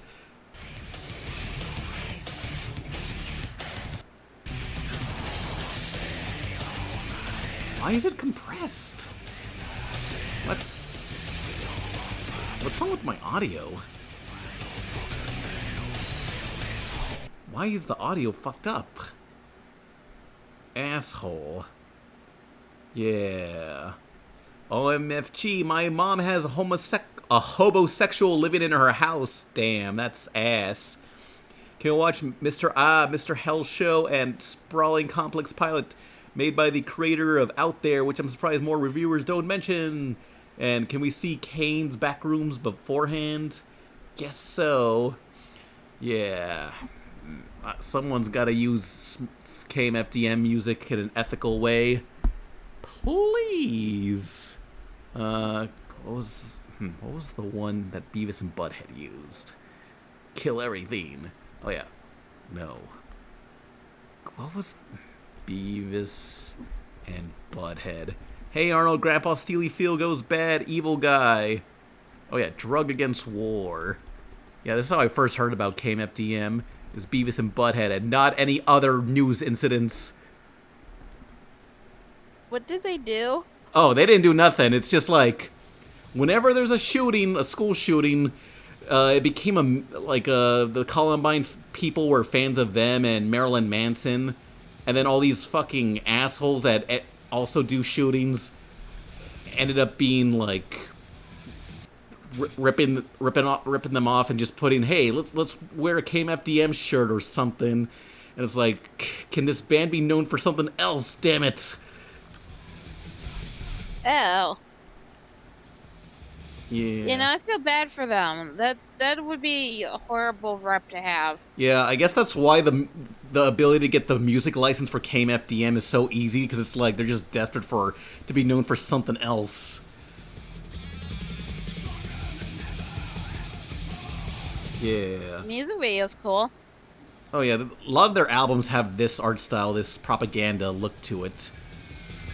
That I would love to try to replicate or something. The harsh shading and stuff. It's so good. Reminds me of like a Frisky Dingo. Oh yeah. Yeah, Frisky Dingo would match that well. If packs glitter.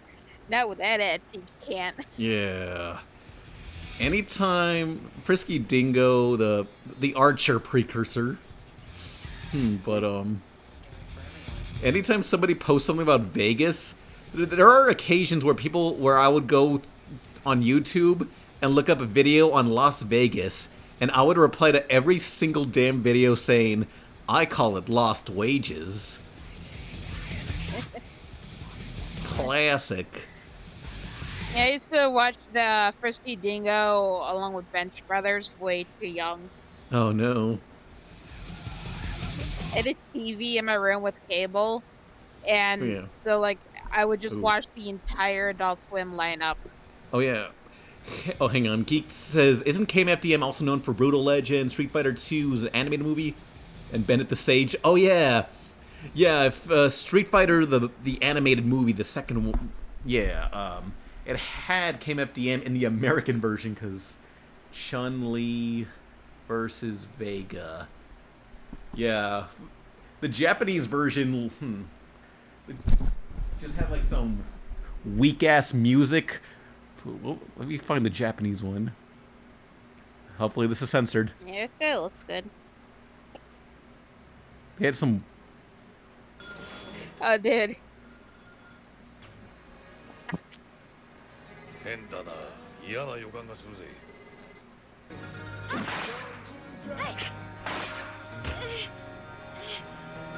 Yeah, but they just had like some weak sauce music, and then the American one had licensed tracks, and it was fucking baller as shit. That it came FDM.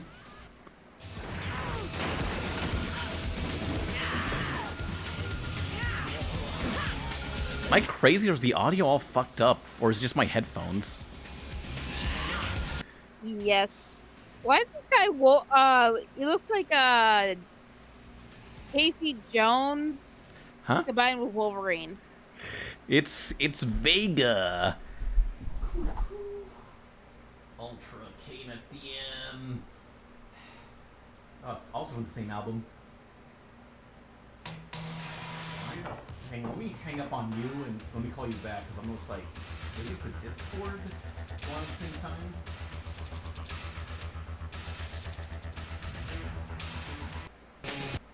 Why is the fucking audio ass? Well, it's not playing anymore. Oh, is it gonna be the thing where it's gonna crash my whole computer now? Oh, we're fucking Dunzo Abe. Please? Do I have too many tabs open?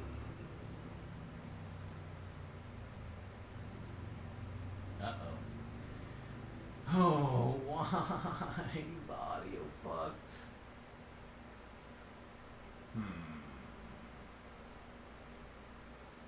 15 minutes of commercials. Well. Okay. Fancy mic web browser on.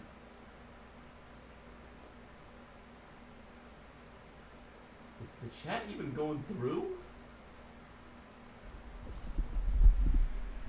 But can you hear me at all? Oh, finally! Now it works! What the hell?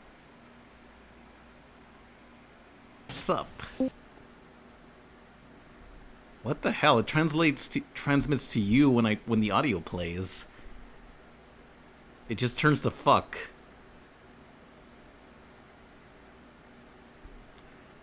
What the hell? But yeah, I'm here. What's going on? No, it's still going on. I don't know. Update my PC. I'm on a laptop, on a Mac laptop. This is ass. Oh, yes. Tokay geckos. My favorite. Tokay. Tokay. Please? I want to see my tokays.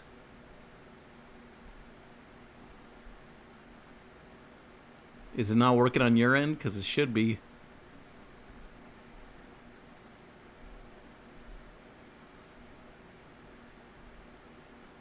Oh. Yeah. Sad. Play. I like tokays. No. Tokay gecko.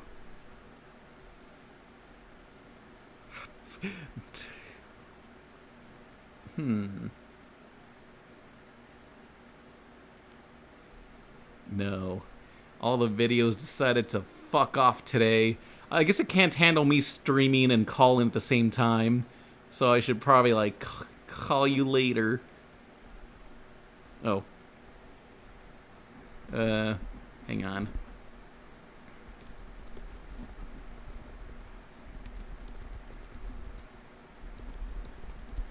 Yeah.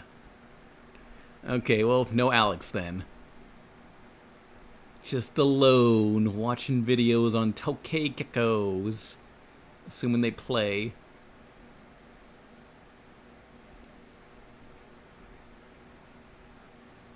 Please?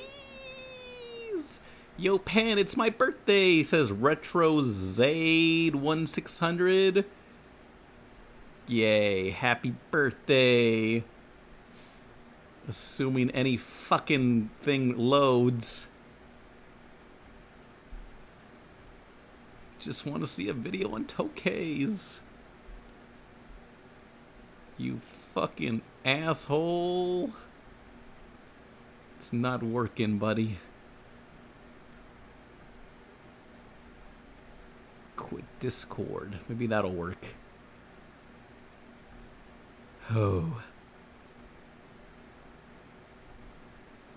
Why is nothing fucking running?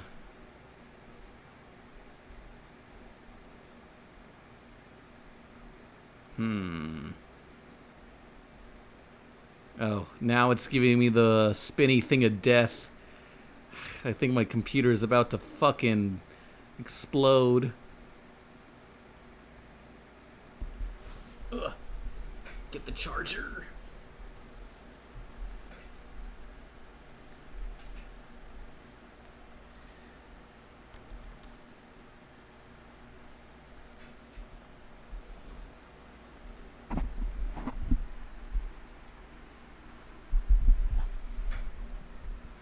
Oh.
I don't know what the fuck is wrong with this thing. No video is loading anymore.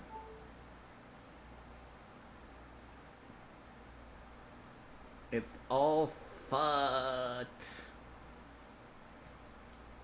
Damn. Do I got any wacky videos saved on my desktop? Let's try restarting your device. Actually, let's disable whatever, what? Ad blocker. Let's disable that. Maybe that's the issue. Maybe we gotta succumb to the stupid fuck-ass ads. You pizza shit. Oh my god.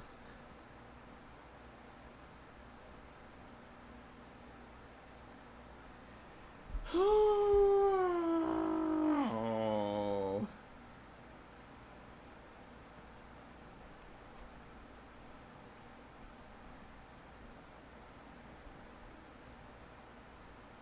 It's so over.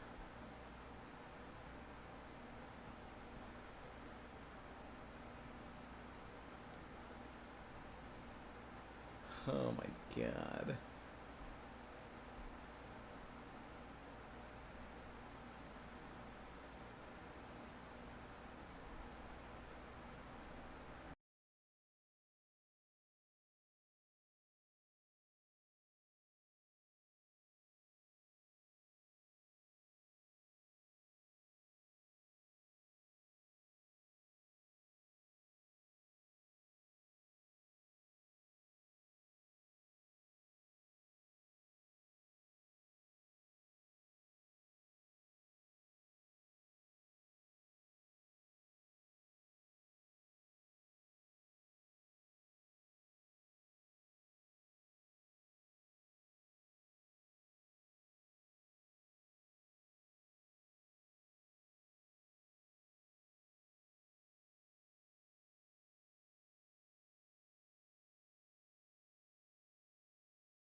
Okay, well this is ass.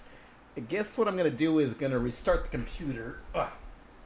I guess I'll restart the computer, but I'll still stream. So I'll be back in like 10 minutes. This piece of shit. It's just nothing is loading. It doesn't fucking work. Can my own stream work?